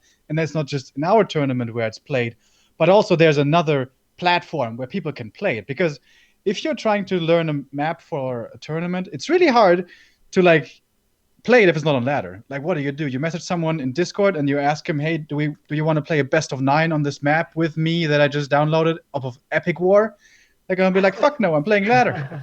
That doesn't give me any RP points for W3 champions. Fuck that. Yeah, so I don't think we should wait for Blizzard, because Blizzard, while they update the map pool, it like happens once per year, maybe, and that's less. From my perspective as a mapmaker, I'd like to see more change. So we have this new champions ladder by iPad, and I hope that at some point, once he has completed all of his to-dos, like 2v2 and whatever else stuff he has in mind, that he will also introduce some new maps to this ladder, so they can be tried. And then it would also be easier to introduce new maps, because like it will surely be easier to just message him on Discord, tell him, okay, we have this new map which we all like. Why don't you put it into ladder for 2 weeks or so, and then we will see if people like it or not. And instead waiting for Blizzard, that's nothing I would want to rely on. HighTac, you want to chime in? No, I think everything has been said here. I think it's definitely about the collaboration, collaboration between map makers and the community. And I think a town hall like that is a great opportunity. And there just needs to be more communication. And I think, yeah, this is a good start. All right. What's next? So we have Dalaran left for 1v1 pool. But no, Dalaran. Oh no. Oh Okay, no. here we go. I don't think I've ever played this map. I veto it immediately. Is it better than Chinese Wall, though? Wait, there's an island? There's an Oh, island. yes, there is an There's island. an There's island. 2 islands. Yeah. Okay, no. Actually, one thing I found interesting. Like, the map is shit. We can all agree on that. And we can go into reasons why if you want to. But one thing I found interesting was how the island was made with, like, the destructible rocks there. That gave me ideas to be like, oh, maybe you can make a gate so it's not really an island, but it's kind of an island, you know?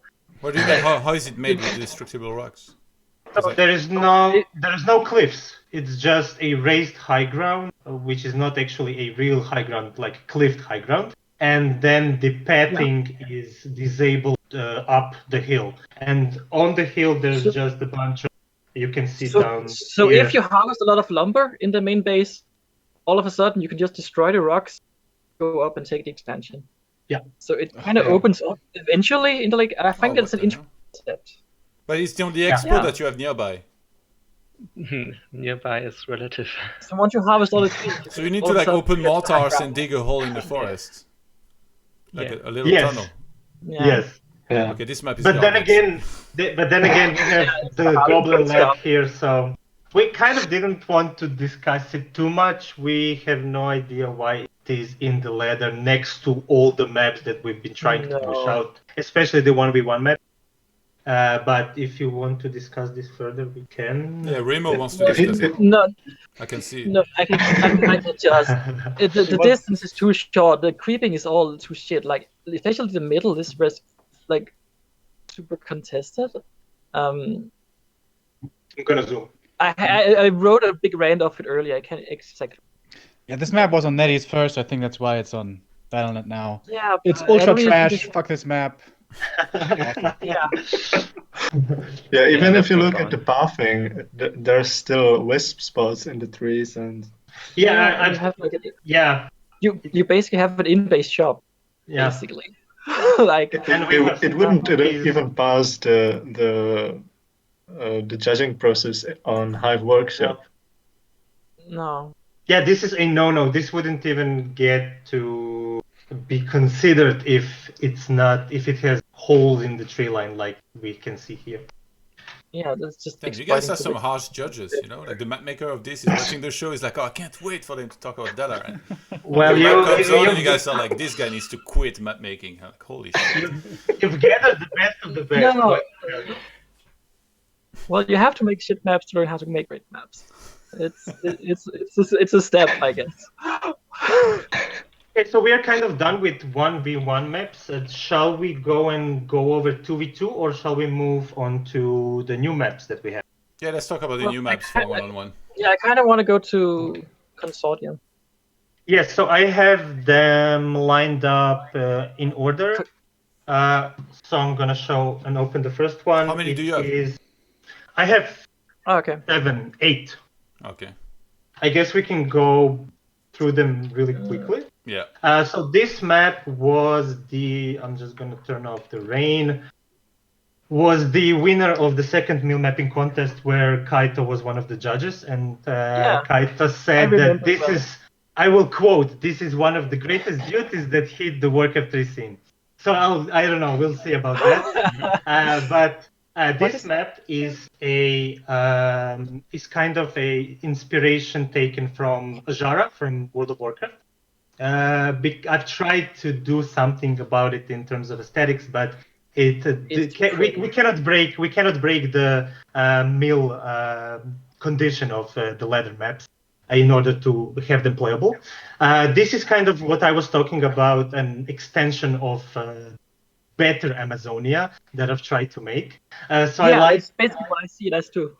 Yeah, so I really like the I don't know if you can see the creeps, so I'll just leave it like this. So we have the middle that every distance on this map is every distance on this map is kind of a mesh of the most viable distances from the current ladder maps when this map was developed.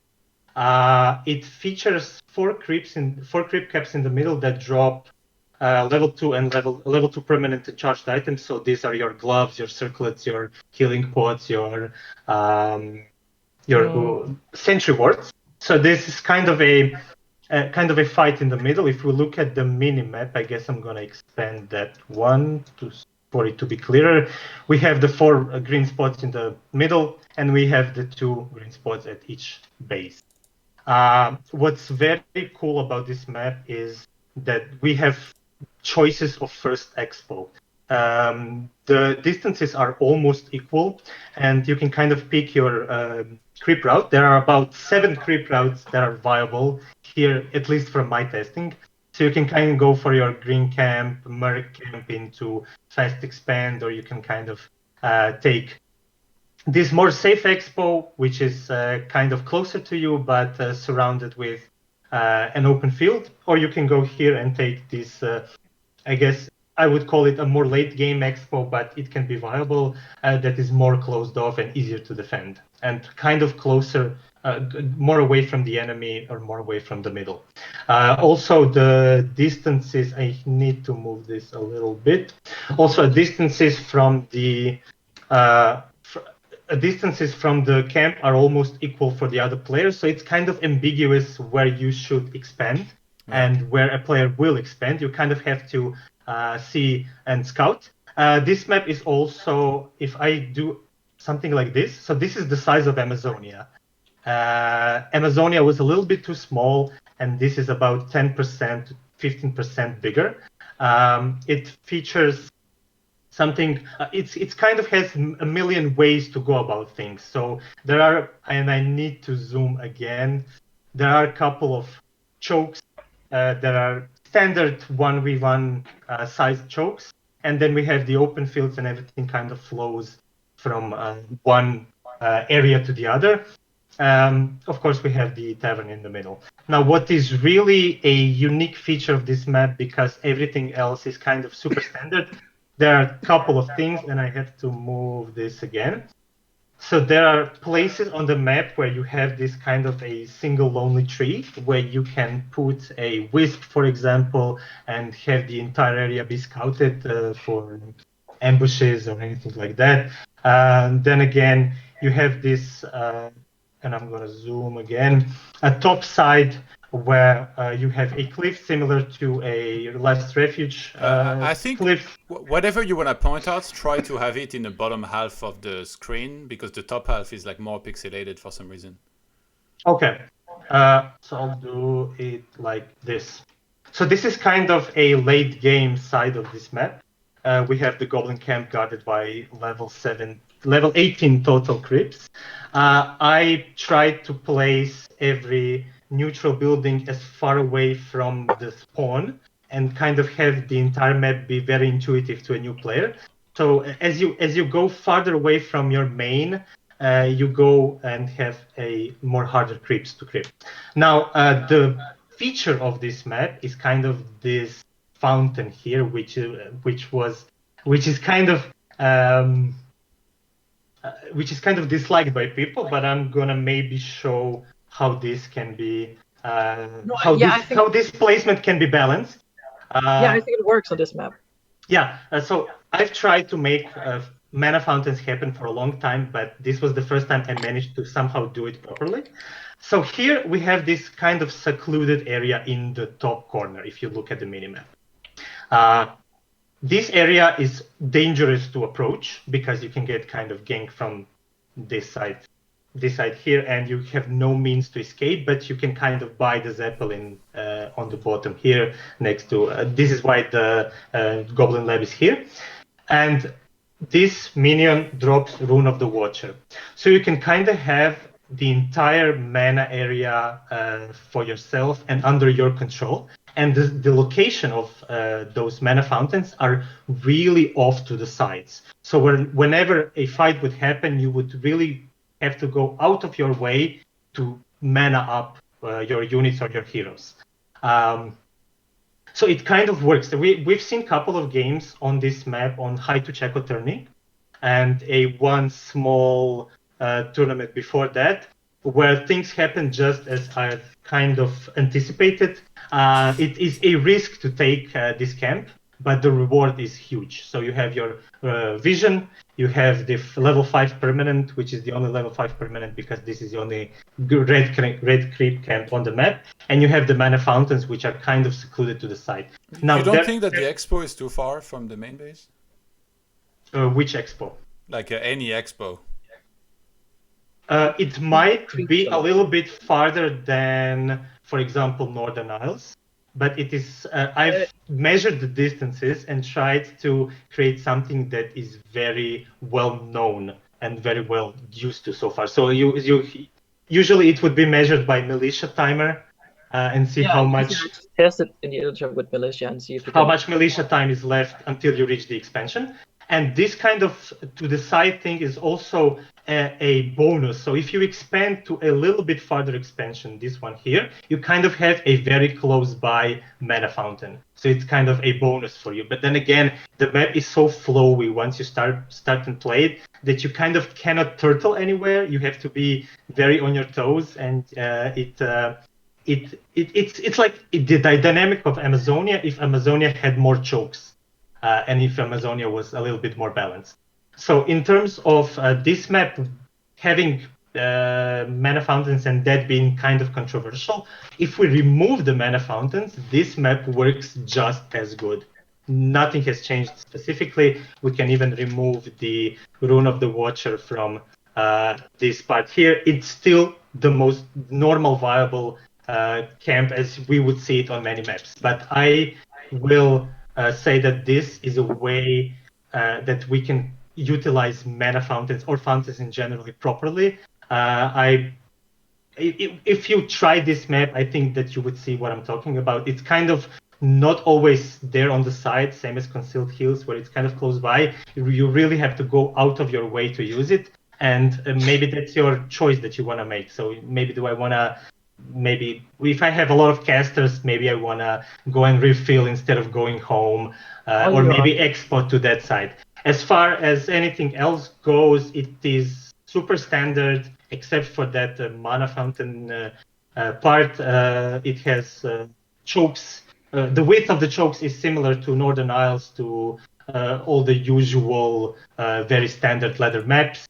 And that's kind of it. We have the very open middle. I believe that at the start when I was making this map, I sent it to Todd, and he kind of helped change this middle to be more viable. And also we've kind of changed the creep camps to be more viable for some races, specifically for, I believe, undead and human. Remo? I think it's a pretty cool map, unique. Looks also very unique, which I think is a nice bonus. Mana fountain, I'm really not sure about. Of course, it's always, a choice. I get that you look forward, or it sounds good on paper to give players choices. Either you camp here and get mana, or you go out to creep. But giving the player the possibility in the first place to just sit and camp, is that a good idea? it's kind of similar to Concealed, but normally, that doesn't become relevant until very late game, I imagine. But what if you have two base, and the one guy sits in the corner juicing up his heroes, especially for Undead could be really good. But that's just me spitballing. I might be totally off. Maybe that's not a problem at all. Yeah, if we were to remove the mana fountains, what would you say on that kind of map? Or just change the problematic creeps if Dragon Turtle turns out to be a little bit overpowered? It's kind of a dead end, but it's not a crazy dead end like on Echo. So it has to be a big reward. I would be okay with trying out mana fountains maybe until it turns out crazy. With Fucking a hate very Watcher low. Works, though. I think if we make them like No, very weak, right? Like just not too strong. A very low number of regen, and then it would be maybe we can try it. Personally, I would love to see this map trying this one. Amazonia. Like, I think this map has so much potential, and it really needs a chance, like Northern Isles, kind of got. Isn't this the really easy Merc Camp creep plus level 2 map? Isn't this Is Merc this Camp into actually- level 2? I can check. Yeah, the lobsters down there. Oh, wasn't it The lobster with the people. lobster with the frost armor, and as you can see, there is no space because this is all water. You cannot build a farm here, but this is something that's really easily edible. You just create But how much experience is it? kind of a high ground. is if I remember, I kind of forgot. It's I kind of 11 forgot levels. as well. I think that if you combine it 11 with these minions, think you you need get 12. level 2. I think you need 12 levels to level 2. So this is 11. So This is 11, it's but not level 2. It's like 1 XP from level 2. Yeah, It's hard to see like that zoomed out, but to me it feels like the expo is very far. And like on most maps, like last Refuge, if I go to expo, I already get very little militia time. I'm worried that as human, if I play on this map, the moment my peasants arrive at the expo, militia expires, which would be quite tragic. No, I think it's possible with the But You also, would take the other also the with the choice. side ones. The top the and bottom choice to ones have is water also there. possible. The Yeah, choice to have, this was a deliberate choice, but Yeah, this I know. is easily fixable. but isn't this just more of a nuisance than a nerf? Like what you're supposed to do is have a unit there at the right time, which is at 1900 hours, to get the berserker there. So it's a little bit less easy to do. So the way the map is made basically forces you to pay attention to an annoying little detail, which, however, if you execute it properly, doesn't really change balance, right? So Yeah, no, it doesn't really I change see. balance. It just makes it a little more annoying. Yeah, but this is exactly what we've been talking about with communication with the mapmakers. I fixed this already, so you can kind of have your farm or your burrow or whatever here. And these are exactly the things where a map is already 90% complete, and we maybe need to change just a little bit to make it 10 times more viable. So if this exploit looks kind of far away, we can always make it a little bit closer. If I may Make add, it even more close. Yes. If I may add, I think there's one in general. Also, on the mana fountain point, I also think there is. Unfortunately, I don't really see a way that this. I'm no pro player, but I don't see a way that the map will ever be balanced or partially balanced with a mana fountain. It's just too easy. Like you may say, okay, the player has to go into that corner, but I don't really think it's a negative thing for a player that just attacked, like especially undeads. To pull back to that fountain and just heal up. So I think it's really, really imbalanced. And when it comes to these expos, I'm always a bit undecided. On one hand, it sounds good if you have these expos to two sides, but from an observer perspective, it can be a bit boring because it's a gamble for the enemy. So you have to, because sometimes depending where you're creeping, you can't get in time to both expos, so you need to gamble which expo the mostly human is going to expand to. Yeah. And By the looks of it, only the side expos can be expanded right now. yeah, okay. So It's I too really far away. I too really hard. do like the in general the design. I think it might be again a bit too playful unfortunately too playful for maybe some, but I definitely think it's a beautiful map. So I think it's like if you just remove the fountains, it's basically a little bit bigger and improved version of Amazonia. Yeah, I mean, you that's can't what- say that's that. what I was- It's all about creep route. On the pro level, it's all about creep Yeah, route. yeah. It's all about mercs Yeah. and level 3 timings and how quick you can creep versus your opponent. It doesn't feel like there's many options here in terms of creep routes. And again, I don't really like those little dead end like camps. You see, like, for example, if you take the gold mine on the bottom left and the camp that's on the top right of that, it's instead of a dead end that's looking the opposite of like where the main base is.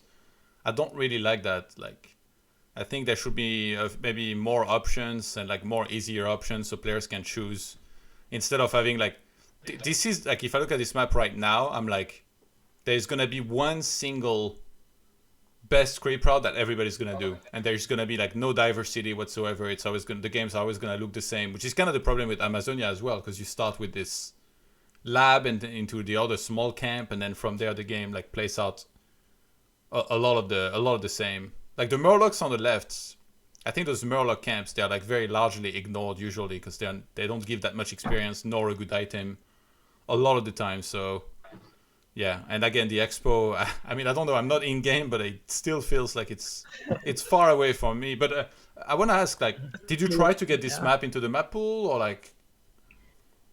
No, this map was played on the HighTac tourney. Yeah. Again, as we've already mentioned, it is kind of hard to get it played anywhere, and then it's almost impossible to make something really viable for all races and for the highest level of competitive, especially with creep routes, which are kind of the hardest things to test.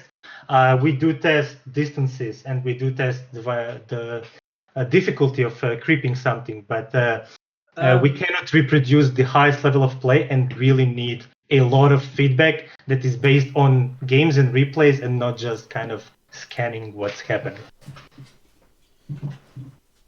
Okay. Good. Yeah. So the next map is the winner of the previous contest before this second one. It is by Knecht here, so he should probably talk about it. Yeah, It's so a boats map. it's a boat map. It's Oh no.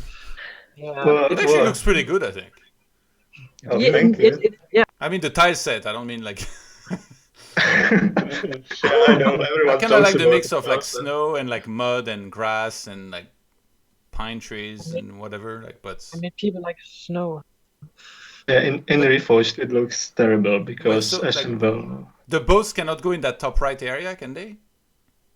in the top right. Yeah, like all The the boats water, are like just in the- the dark blue water. Yeah, that's for on the boats because you can either go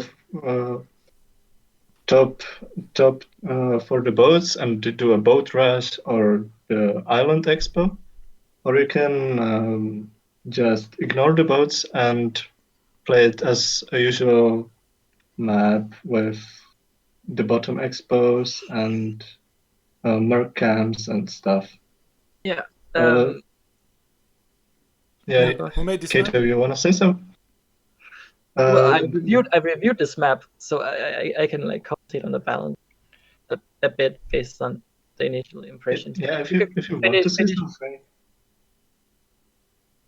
I mean, the latest changes were made in collaboration with Mafe and Granite Golem, and because the first drafts were, in my opinion, terrible. Retrospectively, looking at it, I remember some player, I don't remember the name, said like, this map is so imbalanced for every race that it actually is kind of balanced. Hey, it's Twisted Meadows. Yeah, kind of Twisted Meadows treatment.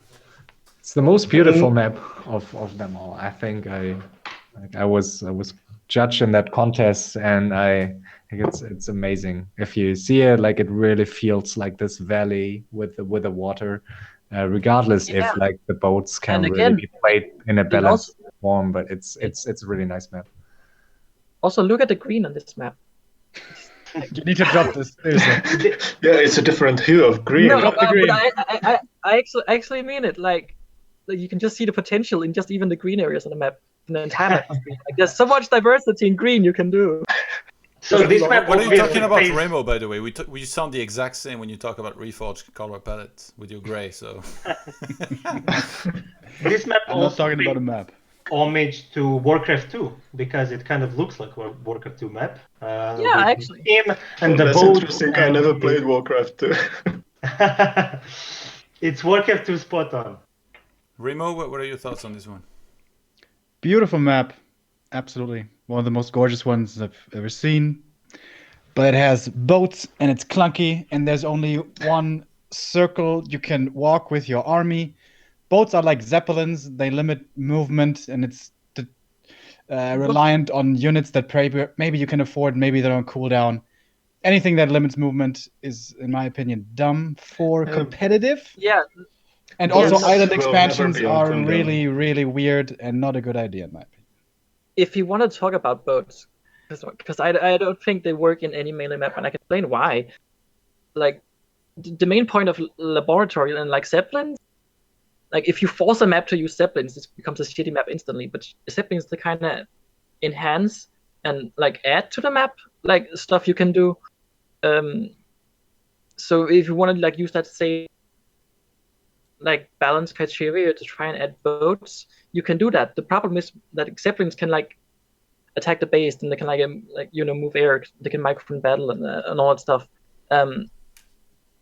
Boats can't do shit. Like you buy them, you move them, and you're done. You never use the unit again. But they Like, are it also just- buggy as hell. Yeah, they are not Yeah, like the like micro is not the like same. even forcing you to micro like that, Yeah. it like you can get a shorter path. It's like It's either the super advantage, is too big that you need to use boats, which make them not optional, so not fun. But the advantage is so small that like why even buy a boat? Who made this Like map? the main I problem made with it. boat is like it's a dead unit. Once you buy it, you move to the island. It's done. You can't really use it anymore. Wait, sorry, what did you say? And Who made even if- this? I made Knecht it. here. Knecht made it. Okay. I think like, it's a good do you attempt. think maybe you could edit the boats part with the top right and find a way to make it like more PG-13? Like just Easy for you. You mean like don't have the boats at all and make it like a circle or something? yeah, like Remo, maybe you can chime in. Like you said, like it's beautiful. I think we all agree on that. So we all would like to see a map like that. Maybe make it someday in the map pool. What would you do to this map, Remo, to make it more valuable? You said get rid of the boats, but like, what do you do to the top right part of the map? Well, if you get rid of the boats, then you have to connect it some other way, right? So it Yeah, would be yeah. land to connect. Then the distance between the two bases is pretty damn short. It's kind of not. Mm, One. No, I think that don't makes everything really wonky. I don't know. I don't know that there's an easy fix Yeah. to this map to be good. No, in it's everyone. the boats is so like intrinsic in the design that you can't really just. Yeah, that's the thing. It was designed around the usage of boats, Yeah. but I guess boats will never see play in ladder or No, or definitely. in, Well, what about bigger removing the tournament. boats and connecting both of the spawns to that top right island with grounds, with like a pathway? Yeah, that Just might don't use work. bridges. Yeah, then it's no longer a boat map. It's one thing, but yeah. I think that could be Yeah, it interesting would- because then you have two yeah. main avenues that you can go around to attacking to the opponent, and there's that top right base that maybe somebody sometime might try to take and fortify or something. I think whenever there's no clear path through the middle, though, there's a lot of divided gameplay. One player on the one side, one player on the other side. We saw this on Ancient Isles all the time, where if you're in the bottom left and the other's in the top right, it's not even worth going up there because you're wasting so much time. So I think that's always a big danger as well. So Yeah, one that's thing- I don't that's know. the thing with One thing I'd like to say is just that even if you take away the boats and maybe even the islands, I think the map would still be very good. And that's just a general design thing that if you add something new, that you should not you should make sure that everything else you're playing, how you're trying to play a normal map, still works, even if you don't use the boats. And I think But that's the largely problem with this possible. map, I don't, even if you remove the boats and the islands, I don't think it works, just because the little horseshoe layout, there's like no branching paths. It's like you go forward or you go backwards, kind of. Is like the main It's issue. kind of similar to Booty Bay, even though I Yeah, it's like didn't a have it in milder version mind of it, when but it is basically Booty Bay. Yeah. I didn't have it in mind when I created it, but yeah, it's basically Booty Bay. But instead of the zeppelins for the island expos that you have on Booty Bay, you've got boats. Yeah. Yeah, and boats are worse than Plus. zeppelins because you can only use them with like movement one time in water. Okay. Zeppelins you can use in combat. There are You some can benefits to boats. many things with zeppelins. There are some benefits. We've seen it on the tech team tournament when Wild Reef was played, like instant Boat rush. Unload. Yeah, instant unload, and they're available from the start. There's free in stock. But I think that's bad. And- Instant unload. It makes them. Yeah, it makes I them think boring. instant unload is like bad. Also, the boat has way too much health compared to a zeppelin.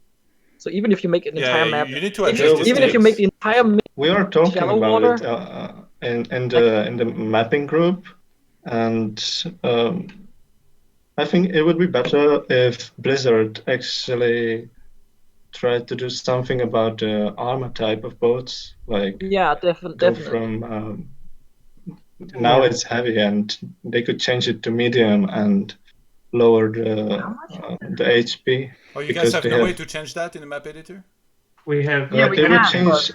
It would change again, the it's the same issue as melee earlier. mapping status, and that wouldn't be a melee map. Oh, okay. Yeah, That's pretty annoying. it has it's large annoying, armor and but- 1500 health. Guys, So aren't I- boats just a lost cause? No. How dare you? This Like, is exactly okay, what we are okay, trying to imagine do, and this. it's sort of hard. Boats are Imagine, like, if I would make this map maybe somehow work, make the entire middle like shallow water, and then Yeah, like that's add what some. what we've seen on Wild And Reef. that might Also, kind of work-ish. I don't know. If boats are fixed still, because boats have 1500 health, and if you can you usually can micro with a boat. When you can micro with a boat, it have 1500 health.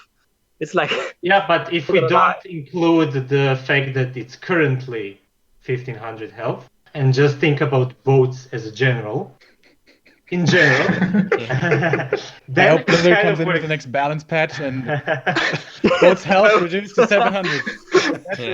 And armor type everyone would change. be happy about the patch notes. Like, yeah, but boats have been changed from. Yeah. We added a new type of boat, the Naga boat. They leave footprints behind. And Nagano has double eyelashes. All right. Let's move on then. Yes, so Yeah, next okay. one, Mafe will probably speak a lot here. This is Brightwater yeah. Oasis. So yeah, this is a map I made, which was played in the HighTac League. I believe Remo likes this map a lot for whatever reason. So it's there's this one. I reviewed this one too. Oh, you did? Okay. Yeah, you did. Yeah, I remember. So Yeah. what's special about this map is that it has sort of random buildings, but not quite. So it takes like a short moment to explain. So you see, possibly seeing this floating question marks there on the map. So there's like in front of the bottom right main base, there's one, and then there's one to the right. And no, to the right, not to the top. Yeah, these two are sort of linked. This means that in one of these two locations, there will a goblin laboratory will spawn. But in 50% of games, it will be in one location, and 50% on the other. And with respect to the other main base, it will be exactly the same. So the location of the goblin laboratories will be symmetric. And then there's the same for the spawn of the shops, which is one in the central shallow water area near the turtles. And the other one is sort of on the southern edge of the current screen with some Oh yeah, they're in the top with some kobolds. So there's like also 2 shops in symmetric locations, but in each game they may be in one of so between each game the actual spawning point will differ. So the idea was that like there is some sort of randomness which increases the replay value of the map, but my intention was also to have like to not have a too big impact of the game. So you can see the 2 laboratories are somewhat similar distance from the main base, so you can, if you absolutely want to have Goblin laboratory access early on, you can decide to creep either spot, or you just can ignore the laboratory and go for the one spot you had in mind anyway. And it's kind of similar with the shops. If they spawn in the center, maybe they will be more contested, where in the other spawn location they are more like safe to reach. So that's the general concept, and there's also one thing that is also unusual. So if you look at the gold mines, you will see that this gold mine, which is further away than the other gold mine, this is actually meant to be the natural expansion. So it's quite a far distance, but the creeps defending the gold mine, they are super weak. So they are only like level 12 and they have absolutely no special abilities. There's no big creep which can be stolen by a death call. So even if the Death Knight comes to harass you while you're fast expanding, you're not going to lose as much experience. So it's still doable. And in the late game you have then, or mid game, you can choose between 2 locations to expand. You have like this high ground, which is really an important spot, which drops good items. And in the few games where the map was played, there was a lot of competition about this spot. So yes, if you pre-bid and expand there, it's safe, but it's a very risky spot to take, and there have been a lot of creep checks in there.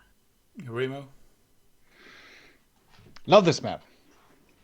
Maybe my favorite map of all time, without having seen it in competitive, but just just the idea of it, the aesthetics of it, it's absolutely beautiful. One thing that I don't like about it has watch awards. Does it still have watch awards? It has watch awards, but I can shortly explain. They are not very central. They are like in the edge of the map, so that's a benefit. It also has an Easter egg snowman, which is pretty cool. But no, I love this map. I think it has a good distribution of creeps. I think it has good creep routes. It has a lot of camps in the middle to contest for, which I think is really important. It has viable expansions. It has a good amount of creeps. It even has some sneaky pathways, which perhaps will never be played because they're way in the edge, but still cool. But there's corner camps as well. You can creep in peace, or try to at least if you want to. You can contest if you want to. You can expand if you want to. You can go for objectives if you want to. I think this is an absolutely great map, and I would love to see this on Battle.net. How about in the Back to Archive Weekly? I would love to see how this random building placement plays out, because I cannot predict what it would do, and it's Well, like you've never seen it before. It's such a new, interesting concept, and it doesn't feel like that controversial on balance. Yeah, you would see no change. You would just spawn into a different game, and everything would look the same on the first glance. It's not like adding 3 fountains on a map. It's like so you wanted to elaborate just a little, on... and I have no idea how it will play out, but it's very interesting to kind of Personally, I feel like I want to play one game or 2 on this to see really how it feels. Because now we look at them, and in the map editor, it always like doesn't tell. Oh yeah, it doesn't really tell like the whole story. But anyway, I think like we should try to speed up a little bit, because we still got a lot of maps to do, and then we have to do like some in 2-on-2 as well. So I don't want to finish at 3 a.m. over here. So let's keep moving along. Let's do the next one.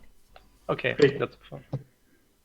So we have a really, really balanced kind of standard map by Hansi as well. The same mapmaker who made Hillsbred Creek, which was the kind of, I called it Twisted Meadows replacement.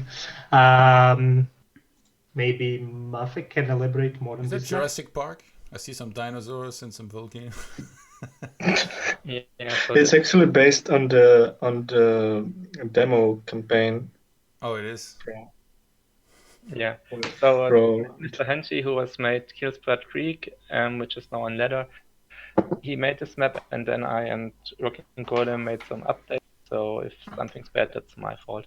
So this map has this unusual diagonal symmetry, and there are like a lot of contested camps which are on the diagonal, which don't really belong to either player.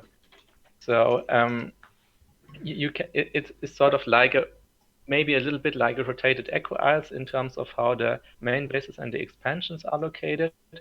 There are some, I would say, slightly unusual creeps. For example, there is a Sasquatch which has the Force of Nature ability, which has surprised one or two players. But I guess if you play it more than once, then you know what you will have to expect and how to deal with it. What was that in the bottom left? And that's an island, yeah. How do you go there?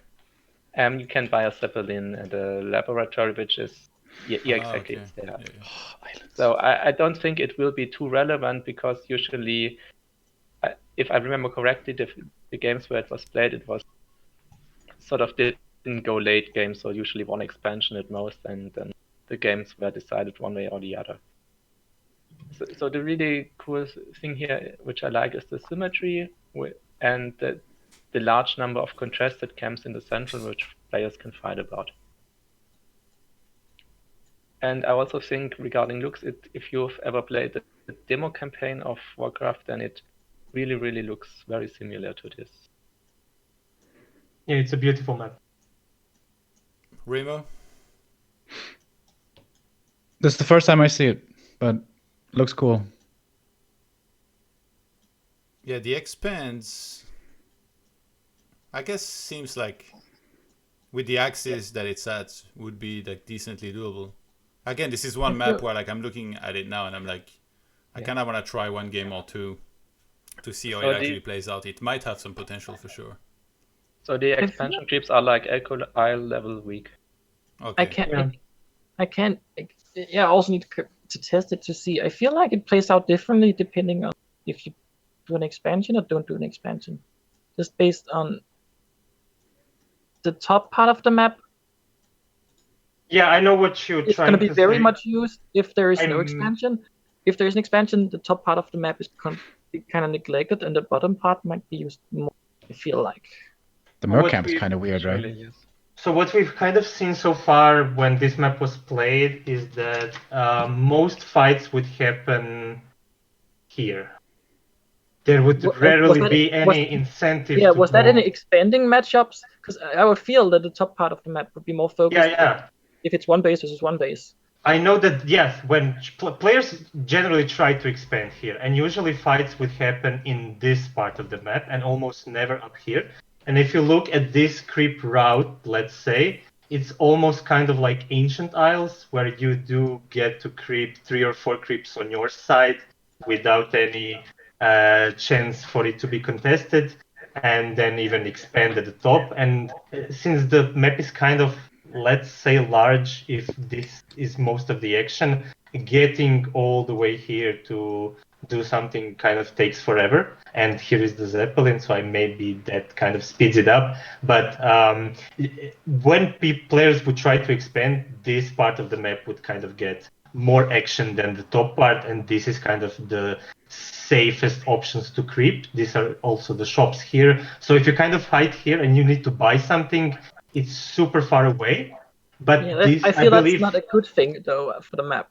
Yeah. But this, I was about to finish. This can be easily fixed just by replacing some neutral camps, or even maybe closing a little bit of the map here and ending it right there, and maybe see what works better. But yeah, definitely it should be tested for us to know.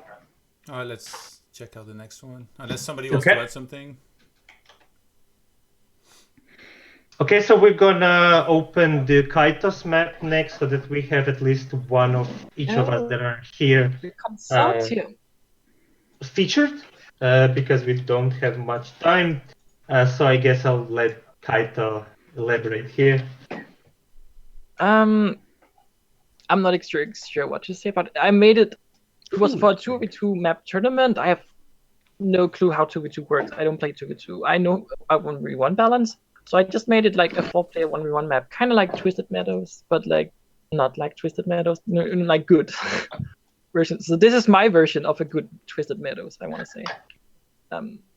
So it's a 4-player map that's balanced around 1 versus 1, and I try to use a very basic layout, so everything is kind of basic, but the terrain of the map is very, very unique.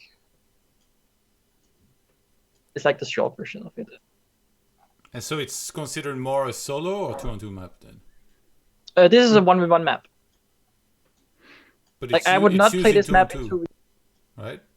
For 2v2, I feel this is a 4-player map made for that a is 1v1. balanced around 1 versus 1. Yeah. It's going to be really hard to get new players to be like, yeah, I want to try out this map. This map looks like you need to take 2 courses to learn. Yeah. Yeah, and there's like all the creeping routes been kind of thought about a little, and you can definitely get level. Like there's also scouting because it's a 4-player map, so it's a bit different. But yeah, it's again like it's very central focused around conflict. So usually like you would see interesting play happen in the map, and there's like safe early green camp you can take, or you can take the more risky orange camp, which gives level 2 unless the opponent like manage to creep jacket, then you can like be 1 creep away from level 2. So it's like, yeah. What's that at the bottom at 6 o'clock? There's like kind of like a building in the center. Can you zoom in? Yeah, go down. Which one exactly? Go down at the bottom of the screen. Yeah, what is this? That doesn't do that. It's Just to break up like a separator to kind of separate the armies and not have overly large open area. Like Twisted Meadows have the little pillars. Okay. This is my version of a pillar. In the top left, there's like this broken stepway to the portal. That looks pretty cool. Oh no, the portal is black.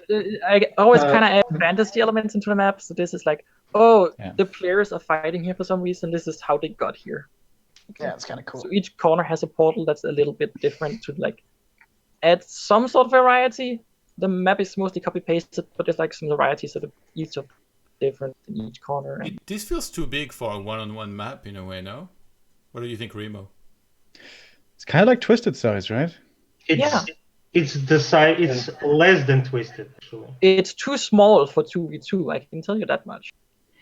The good thing is there's more pathways which lead to all the corners, unlike Twisted where there's only 4.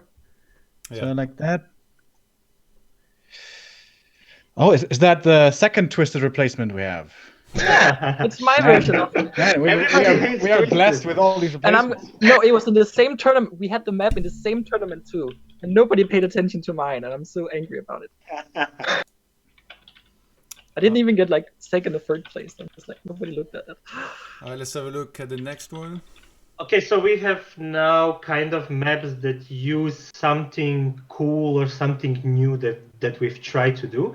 So, for example, a map that everybody kind of already has seen if they were watching Todd's tournament is Vile Reef.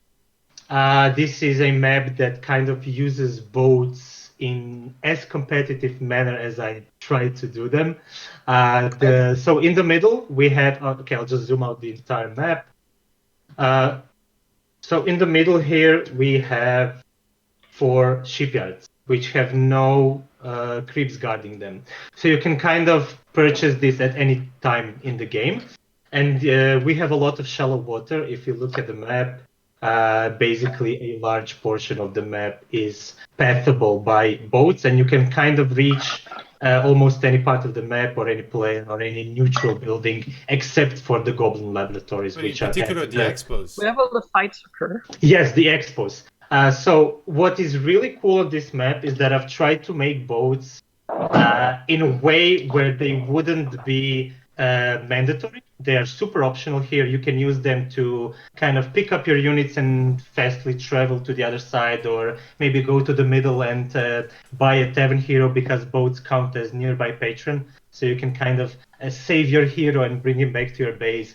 Also, we have the hard expansions at the middle, which have also more gold, but are kind of more exposed to the outside. And since we have boats everywhere, we can kind of save our workers, load them into boats, and move them away. Or on the other side, ambush the player expanding here, kind of destroy everything and move away. Also, we've seen some micro action happening with boats because all of this is shallow water. So especially when fights happen in the middle, you can kind of micro with boats, but then again, boat can't really go all the way through in the entirety of the map. So it's kind of balanced in that sense.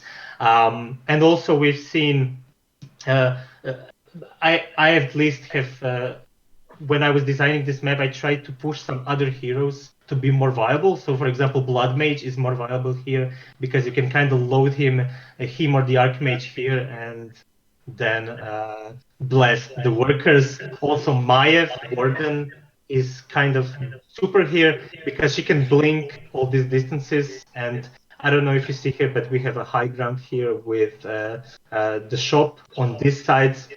So you can kind of blink everywhere in this direction, in every direction with Maiev. And we've seen some really fun games so far on ToD's Tag Team Tourney regarding this map. It works as an FFA map, so if you look at the minimap, you kind of have your three expansions close by, but it also works as a 2v2 map because you can either spawn close by to your opponent or you can spawn far away. And depending on how you spawn, the game changes. The contested points change because we always have these red camps that are now more aggressive or more safe. And we only have Goblin Labs at the bottom and at the top. So the boats are kind of the main focus for the early game, but of course you can completely ignore them. The map works just as good. The map works with AI. So if you want to kind of test the map on your own and you don't have a friend to play online, this still works with AI because most maps with the boats AI would just do nothing. So here we have that as well. Yeah. And the You last don't balance feature, maps around AI. yeah, but I want to include everything in the Yeah. process. And what we also have here is kind of this area at the spawn where you can kind of wall off your base. So you can kind of make base here and incorporate the merc camp into your base.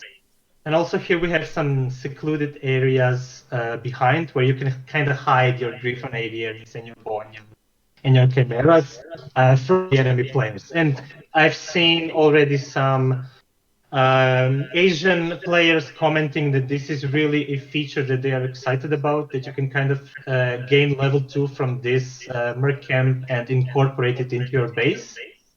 And here we also have kind of a unique Greek camp, a single Hydra that splits into smaller Hydras.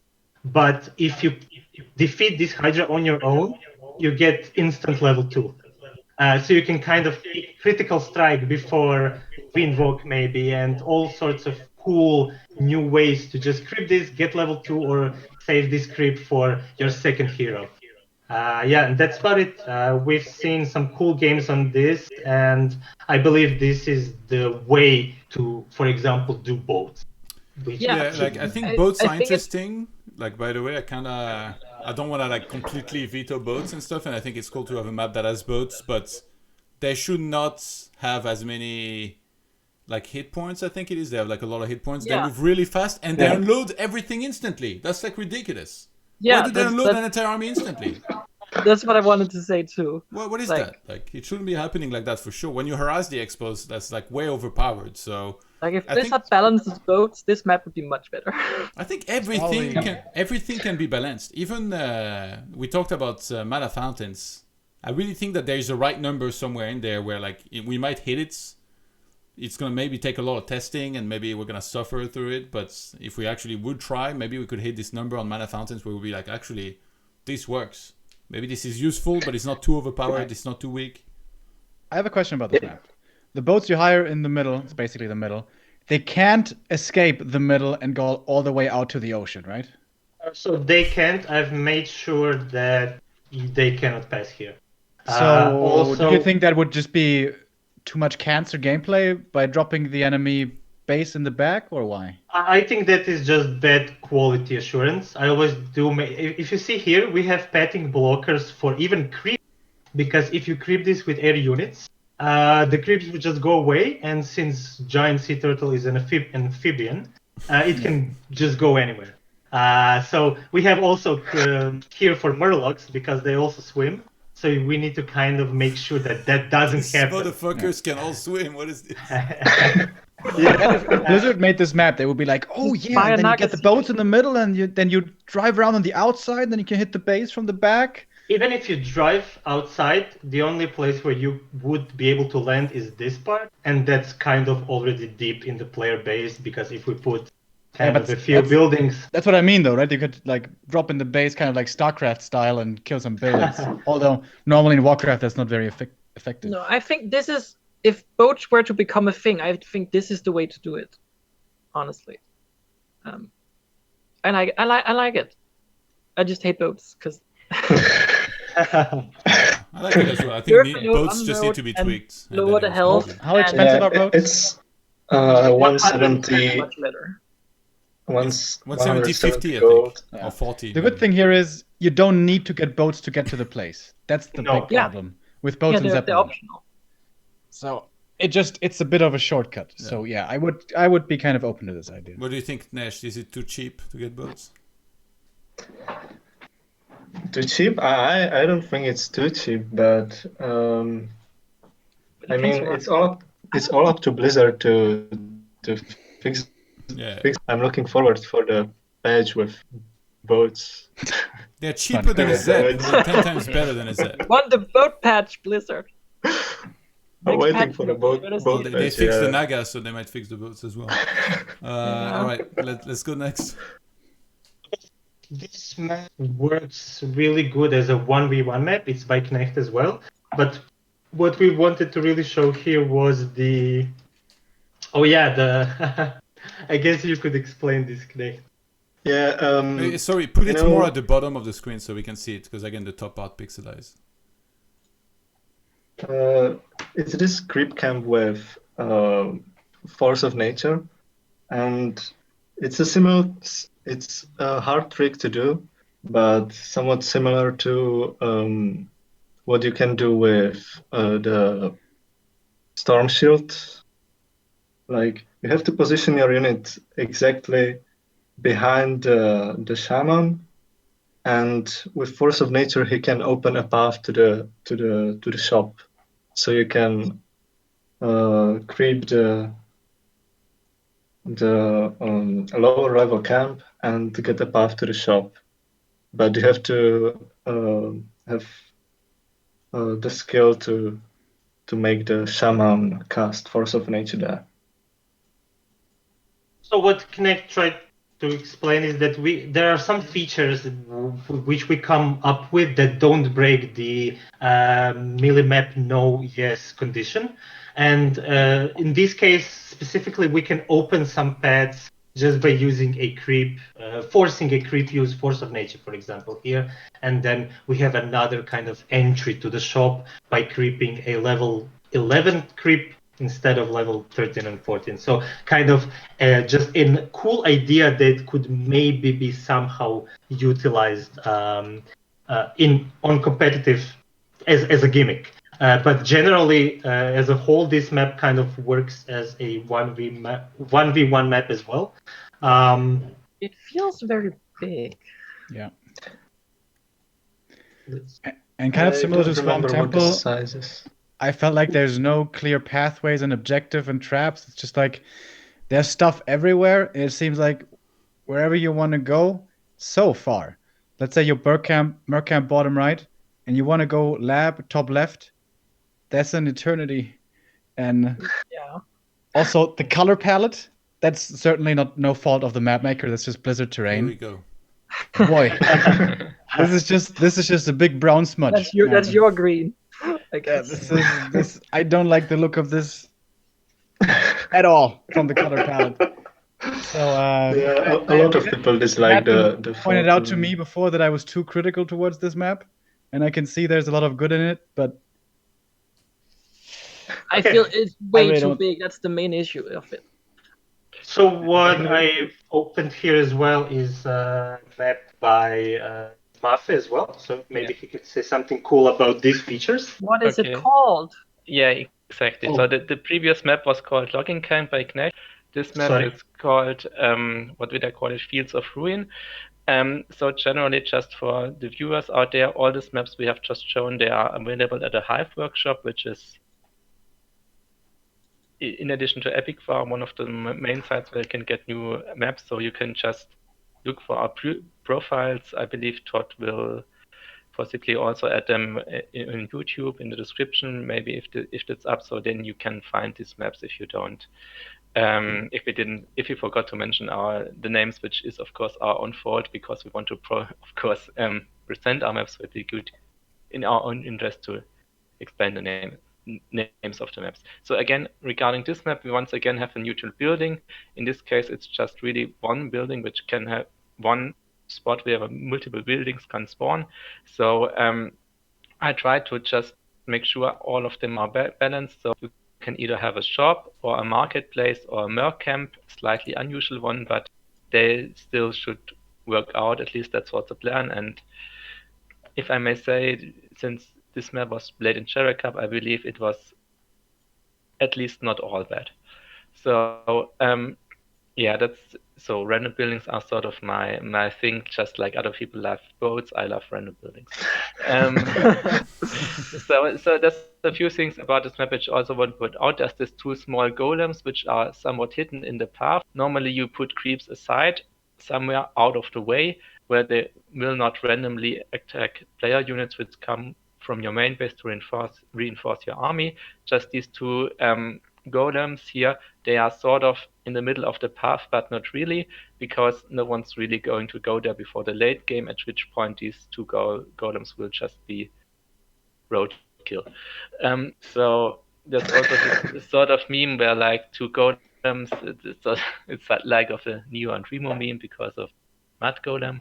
Anyway, and then there's also an island in the top right, but there's so many, like 2 expansions on the mainland, so people don't need to take it if they don't want to. And to accommodate new players, there's like the Goblin Laboratory spot, which is close to the base, which is the same as on the old Terenas Stand. So like I try to make a compromise so that players can sort of immediately recognize something like creeping to level 2 is very important. In the first few minutes of the game, you only have very limited units and hero abilities to work with, so everybody will know how to creep this camp and sort of like immediately, hopefully, come to like this map. So that's the most what I wanted to say about this map. Mainly it's the random building, but it's sort of, again, not a key feature. You don't have to completely adjust your gameplay depending on where building spawns. It's just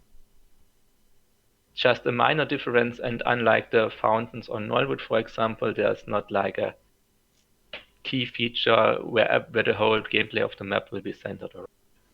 All right, Remo, talk to me. I like the map. I remember casting a few games here. Has an island. I don't like that. Merchant access is pretty tough for some races who tend to lose map control. If you TP back, getting involves can be really tough, especially if there's only one merchant. So that's a downside. And a little bit too big, but other than that, pretty good. Great. Right. So the next kind of feature that we've come up with, and I've seen How many some maps do we have players. left? About 2. Okay. So the next kind of feature. We never talked about Dolphin Isles, but that's another. Hey, we did. Barricades. Dolphin Isles? Get the fuck out of Oh my yeah. Like yesterday. If you want, we can do another one after. If you can handle it. If you can handle me talking about my games on there. So this is another map that I've seen some players and seen someone in chat that they wanted for me to show it. So what is very it's called Royal Gardens. You can find it on my profile. it's a very cool feature that I've come up with. So we have the expansion here. Oh my That's god. We amazing. have the starting point But- here, but then very close by, we It's all have vertical. kind of a double shop feature. So we have one neutral building, but two ways to kind of creep it. The bottom half is super easy to creep: green camp, level 9, and sleeps during night, so you can kind of come in and buy. And at the later stages of the game, and where fights would usually happen in the middle, we have the harder camp, which doesn't sleep because of the two rogues. But it's kind of a feature that I've tried to use for long and wasn't able to. I You wasn't made able this to map? find. Yes. What did you smoke before? So I've tried to somehow create a neutral building that could be crept with from multiple sides, so that you kind of cannot access it from one side if it has been crept from another, and also create high contrast so that in the later stages you still have to creep for your shop to be accessed from this side where more fights happen in the end. The map itself is kind of experimental. It has a really unique art style aesthetic, and it uses kind of a lot of green, as you can see, but incorporated in like a city-like setting. I've worked.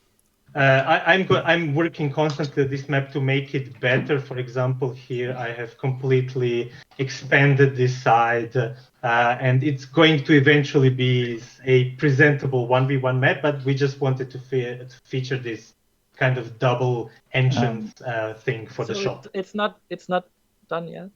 No. Okay. Okay. Because I. Okay. Yeah. So the next map we have is. No, no, Wait, wait, can I say one thing about Royal Gardens? Yeah, sure. Am I the only one who finds it a little irritating that everything is rectangular? Everything is vertical or horizontal. You might have a No, CD, it's. mate. I feel it's a 1v1 marketplace. Oh, it's. Yeah, no, There's some diversity to be had everything here. follows like 90-degree angles.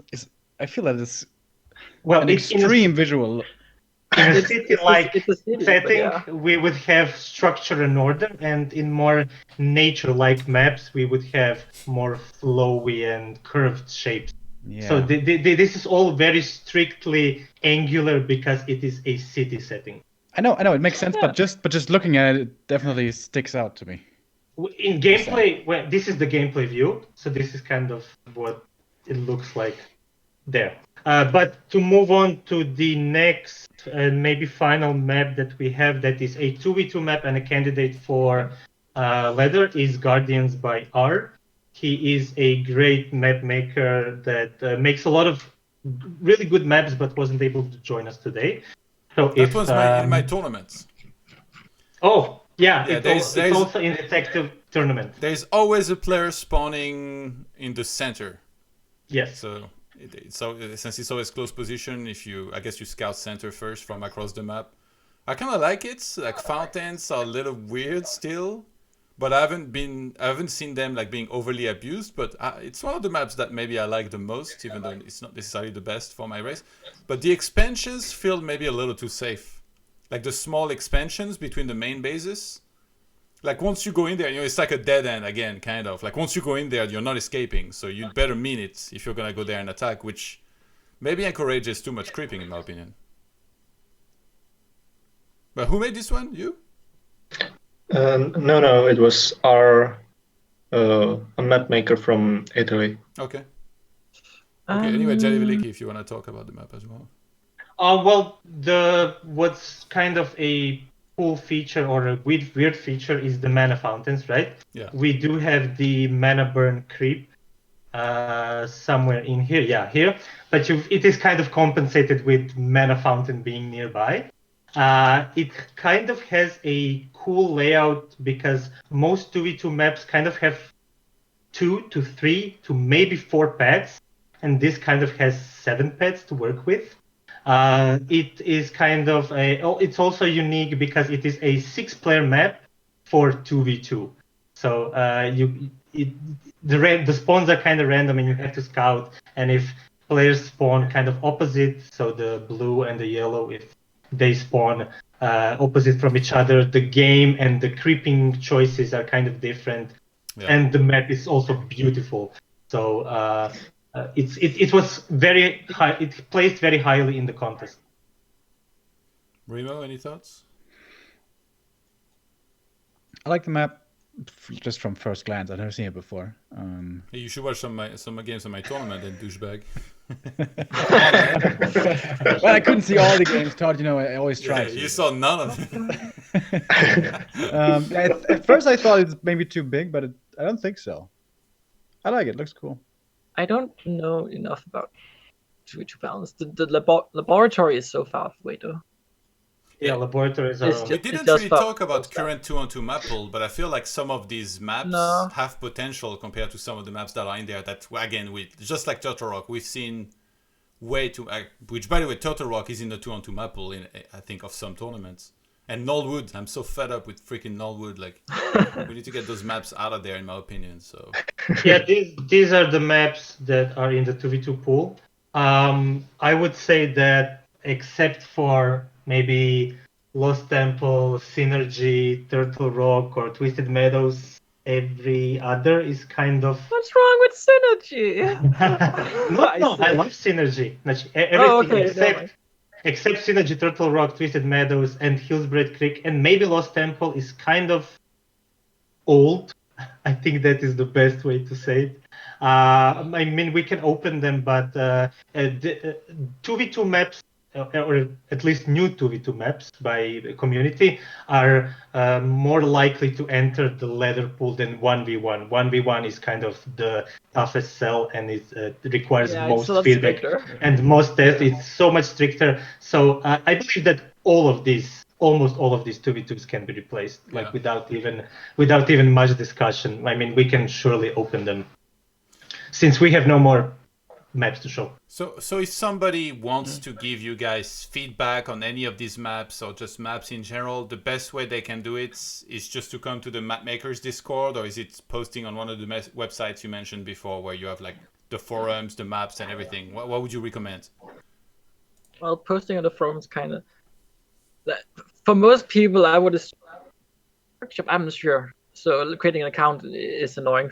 So like Discord is easiest for me, at least. I'm not sure about the others. Yeah, I agree. I believe Discord is the best way. Just DM us, and you can download the maps on Hive Workshop, but we can also send it through Discord. It's the easiest way to communicate. You can maybe join our server where we regularly talk about maps. We have map development channels, general channels, and I think it's just best way to first get interested in new maps, try them out, and then play them a lot to be able to find or filter which ones are more favored for you or for your race. And then we can kind of collect that feedback, because we're kind of on dry ground here and have no idea how the map will perform. We're starting for feedback.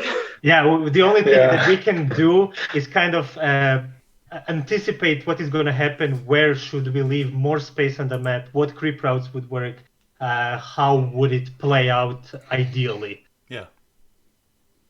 Okay. And like HighTac, you think similarly as well? I guess you're more of the FFA guy, but do you want to chime in on that? Or like Remo?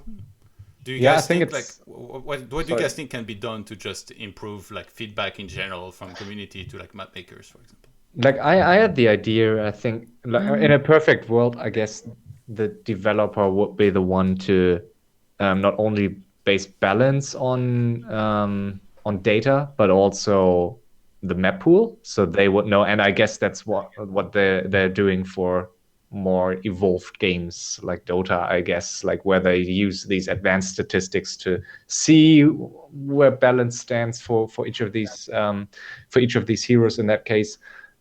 So maybe there's a way to do it via replay files. I don't know if we use something like Pat's ladder, so we 3 champions. There should be a database, a huge database of replays. If there's a way to extract information about heroes, so go more into detail, I guess there would be a way to to get more information that will really help both sides. I think this talk about how can we improve feedback is like a luxury problem. I think first you need the maps to be played. I think that's the biggest problem. Yeah. And I think this is where, in an ideal world, Blizzard would throw them in more, but well, that doesn't seem to be happening. So I think W3 Champions is our best course of action. And perhaps telling the staff of W3 Champions on Discord they would like to see new maps would be a thing. I know that I'm going to be voicing my opinion on that. At this point, not the best time right now because Pat has some other shit to do, as you guys may have heard. But for the future, certainly something that could be possible. Yeah. And Right. so again, like for my tournaments, do you guys think I should collect some feedback myself about the maps and then like give it to you guys? Yeah. Oh, Absolutely. Actually, I wanted to add, and it's a dumb place to get feedback, but like Twitch chat. Like whenever the map. No. Like no. In a way, I kind of mean it. Like you have a lot of like reaction, like first initial, like there's like sometimes valuable information to be found there. Yeah. Not nuanced discussions, but like gut reactions or like obvious, like oh this map is ugly, oh this is a stupid flaw, like very aggressive, obvious things can be pointed out there. We're so starved for feedback that we are willing to even accept Twitch comments. And... I remember Winnie, like Winnie Warcraft. He was trying out a bunch of new maps, and like, you get the feedback from basically getting someone to play it. You want to take anything you can get. Yeah, the more eyes, the better. All right, guys, it's been a pleasure. Let's do some shout-outs, and then I'll let you guys get some rest. We went on for 3 hours talking about all of these maps. It was great. Yeah. I'm actually looking forward to when my tournament ends, sending you guys a bunch of feedback. And I hope that in the future we can see some of these maps being introduced in more tournaments, maybe even in certain map pools like Pad's Ladder. I know that watching some of the maps today definitely gave me some ideas to include some of these ones in solo for my next tournament, which is going to have solo. That boat map with the snow, that was beautiful. It's definitely going to be in it. So I'm looking forward to it. Can I just request, since it's a custom tournament, just balance the boat, nerf the hell before you. Yeah, you can do whatever you want with boat balance. Yeah, help to 500 instead of 50. Yeah, let's see. All right, let's do shout-outs. JaleVeliki, why don't you go first? Where can people follow you, or do you want to shout out your cat, your mom, anything? It's best that you just find me and message me on Discord. All of the maps and the profile, and I also usually will answer there as well, can be found on Hive Workshop. I believe Discord is just the most easiest tool, and Todd will likely drop the handle and the numbers below. I'll put every bit of info in the description on YouTube, yes. Mafe, go ahead. Yeah, it's the same for me, and you can reach me on Discord or Hive Workshop. I actually made a list of a few people who I'd like to mention who also make great maps, which you couldn't mention today. Mr. Henshi was mentioned. Then there's Xander, there's Rocking Golem, who doesn't directly make maps, but gives a lot of feedback. Then there's Mira, Red, there's the Rocket Beans community, who also have a few maps of their own. And yeah, there's Sour and Witty, who are also quite supportive of new maps. And there's R. Excuse me? And R as well. Yeah, R as well. I probably forgot some people. I didn't mention those who, to my knowledge, are unfortunately no longer active. But yeah, I believe there's a lot of great people who have joined us recently. Hey, we forgot to go back and look at the barricades. No, I'm just kidding. Keito, go ahead. Me? Discord, basically.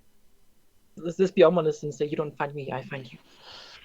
But right. The map making Discord is I'm not really active on Hive or the other forums. Knecht? You can find me on Hive Workshop, but yeah, as the others said, the best way is Discord. And if anyone wants to talk about melee maps in general, just look for the melee mapping general Discord group. I'll put that in the description too. Yeah. HighTac? Yeah, thanks everyone. Thanks for the creativity that you all like that we can all witness by playing these maps. And yeah, you find me on Discord, HighTac, where I guess I'm in like 20 Warcraft Discord channels. So we are all somewhere. Thanks. Remo. I'm also on Discord, many channels. Also at Remo Demo on Twitter, where you can learn how amazing Kinder Bueno is, and yeah, back to Warcraft, all that good stuff. A lot of troll tweets every day when you wake up, I can tell. That's the routine. I see like a Remo tweet in there. It's never really serious, but kind of trolling stuff. Guys, it's been a pleasure. I wish you a good night, and I'll see you around. Take care, guys. Thank you. Yeah, Bye. thanks. Thank you for the opportunity. It was lovely to be here. Peace. Good night. All right. Good night.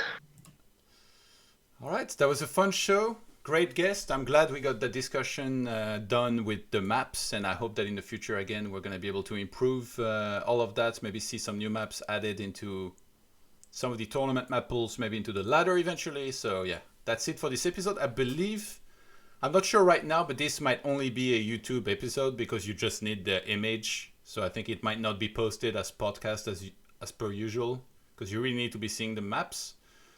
So yeah, again, thanks to my guests for joining me. If you want to find more of their content, be sure to check them out. I'll put all the links in the description, including the Discord for the Mapmakers. If you're enjoying the show, consider supporting us on Patreon. This helps us cover production costs such as podcast hosting and continue providing this content.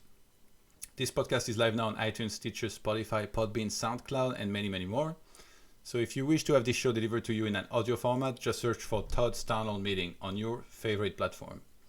Visit the Patreon page at patreon.com/ToDGaming. Supporters get the YouTube show VODs and podcasts emailed to them ASAP. YouTube VODs are public 2 days later currently. But like I said, for this one, not sure whether we're going to post everything as a podcast because you really need the image. Plus, I have quite a few more perks listed on our different tiers, such as priority Q&A questions, Discord perks, monthly replay packs, custom recorded voice message you can use for a stream alert, voicemail greeting, or whatever. Ability to cast votes for the future direction of my tutorial content, and you can submit replays for me to analyze live on stream, and much more. Check it out. Hop into my Discord and follow my Twitter for updates. Subscribe to YouTube for show VODs and game highlight videos. Thanks for watching, everyone. See you next week.